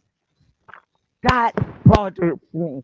I wish I could say something more exuberant, more exhilarating, more encouraging, goes on a high. But I must say that that young man and the still that we saw on the screen and his eyes, Yes. Yes. Yes. that remain, those images remain Remain with in you. me. And the Yes. analogy that the gasoline is spilled, Yes. keep the match away from that gasoline. On that note, I'm saying let us do what we can. Let us do what we can to prevent the ignition. And I know what I'm talking about. Let me finish here quickly. The young police officer who was on the motorcycle, that's my nephew. We could have lost him. So those electric bikes um, watch out for on the street. That can happen. But thank God he's safe. And Thank God. Yes. he's my Yes. other son. And I thank God for his safety. Thank Thank God. you Thank so God. much to the Thank God. Martinique Yes. Show for this platform. Thank you. But thank you so much, Rose. And again, thank you, Glyne, for both of your contributions tonight. Again, highly educational, educational, motivational, informational, agitational. We really appreciate all that you have shared with us this evening, looking at all the different aspects. Education, definitely, I'm a part of a group that speaks about education, the way out of poverty. And we see this a lot in Africa, where we do a number of our lectures, our online lectures with people out of Africa.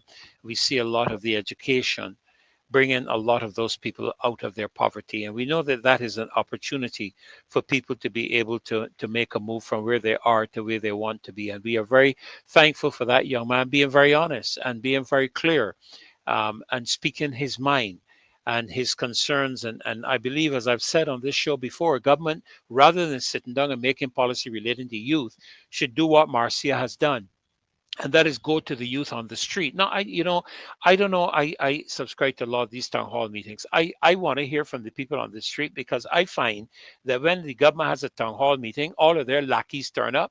And you listen to the Prime Minister tonight in New York. A lady got up to ask a couple of questions, and she restricted her to one question. So you decide what the lady can ask. Even her concerns are not important to you, because obviously you pick up immediately that she is going to be a bit of an opponent to what you have to say, rather than listening to the woman and her concerns, and rather than dismissing her concerns with the aspect of you don't know about that, and that.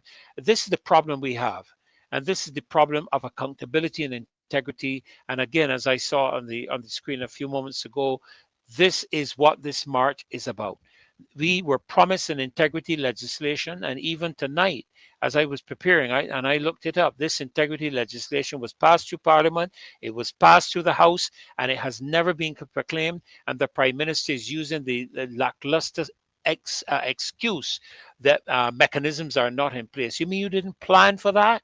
Didn't you know that when the legislation went into Parliament, that the probability of it being passed from Parliament to Senate, and from Senate to the President to be proclaimed, would result in you having the mechanisms in place to make these things a reality? You didn't know that?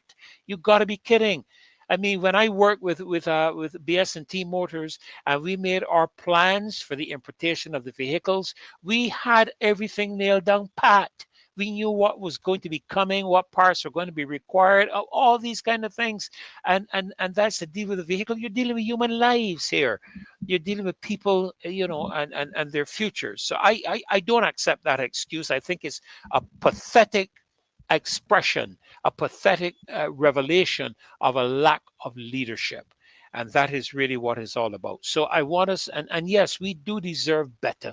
We deserve better. So I want to ask you to just as we close tonight, Dave, to just put the flyer back up so that we can encourage persons to come out this Saturday, 27th, is it? The 27th of September, 10 o'clock at the Kensington Oval, between the Kensington Oval and the Costa Mall. Join us for this protest march. Let the government see in your numbers, hear in your voices, your dissatisfaction. Look at what they're doing overseas. Let's take the example. And the British government can't stop it, although they are trying to implement legislation in the UK to prevent it. Australia, believe it or not, GLYNE, Rose, Australia now has a law that controls what prayers you can pray in Australia.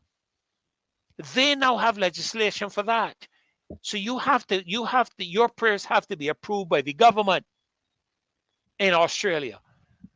And this is a fact. This is not hearsay or conspiracy. This is a fact. Go do your research. So we want you to join us. Integrity in public life. Pull back the car rental levy, which is not conducive to the development of people in the small businesses. Same thing with the tourism reform bill. Pull it back. We are going through significant economic oppression and corruption, and we want to see an end to it. So join us this Saturday at the Kensington Oval, 10 o'clock, and let us march for integrity. Again, GLYNE, thank you so very much for being here and sharing tonight. Rose, thank you as well. I'm sorry you couldn't go on a high note, but I did look at the eyes of that young man, and I'm thankful that as a group of people, we were able to hear from him. So, Dave, I turn over to you now for your closing song. I know you have something to wrap us up with, and I want to say to all of you in the loyal opposition, a great, great evening.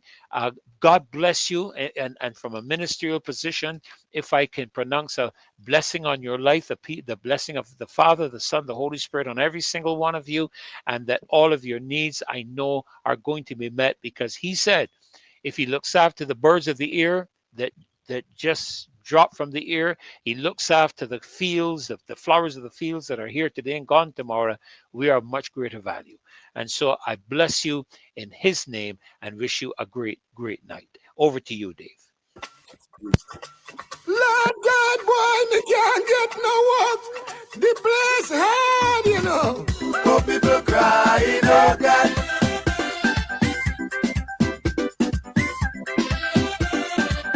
Poor people crying, oh God. Lord have mercy, we need to get rid of this government. Poor people crying, oh God. They can't take it no longer. The temperature getting stronger. The pressure getting higher. Never see nothing so yet since I'm born. They treat me with scorn. It's time that we learn. They take all the resources and gone. It's time that we learn.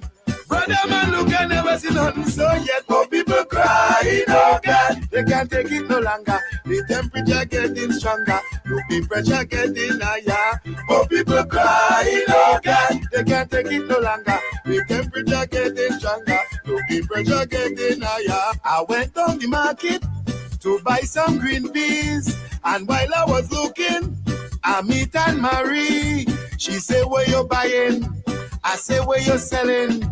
She said, people balling, they just can't do nothing, cause poor people crying, oh God, they can't take it no longer. The temperature getting stronger, the pressure getting higher. Poor people crying, oh God, they can't take it no longer. The temperature getting stronger, the pressure getting higher. Poor people crying, oh God, they can't take it no longer. The temperature getting stronger, the pressure getting higher. Poor people crying, oh God, they can't take it no longer. The temperature getting stronger. Look, the pressure getting higher. Never see nothing so yet since I born. They treat me with scorn. It's time that we learn. They take all the resources and gone. It's time that we learn. Brother man, look, I never see nothing so yet. Oh, people crying, oh God, they can't take it no longer. The temperature getting stronger, look, the pressure getting higher. Oh, people crying, oh God, they can't take it no longer. The temperature getting stronger, look, the pressure getting higher. You say you go help we and give we money. The jobs for the people was a bribery. Can't take it no longer. Pressure getting stronger. You can't finish airport, so you put your face like a ramrod. No, oh people crying, oh God, they can't take it no longer. The temperature getting stronger, look the pressure getting higher. Oh people crying, oh God, they can't take it no longer. The temperature getting stronger, look the pressure getting higher.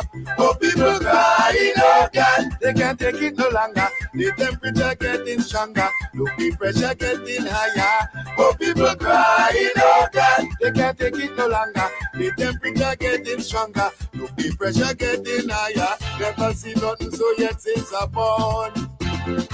They treat me with scorn. It's time that we learn. They take all the resources and gone. It's time that we learn.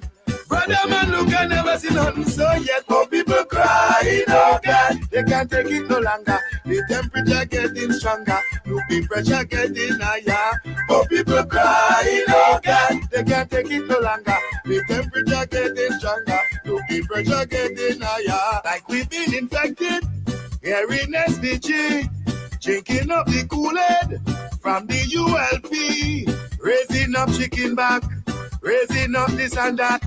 When we counter-attack, they say they're not turn back. No, oh people crying, oh God, they can't take it no longer. The temperature getting stronger, look the pressure getting higher. Oh people crying, oh God, they can't take it.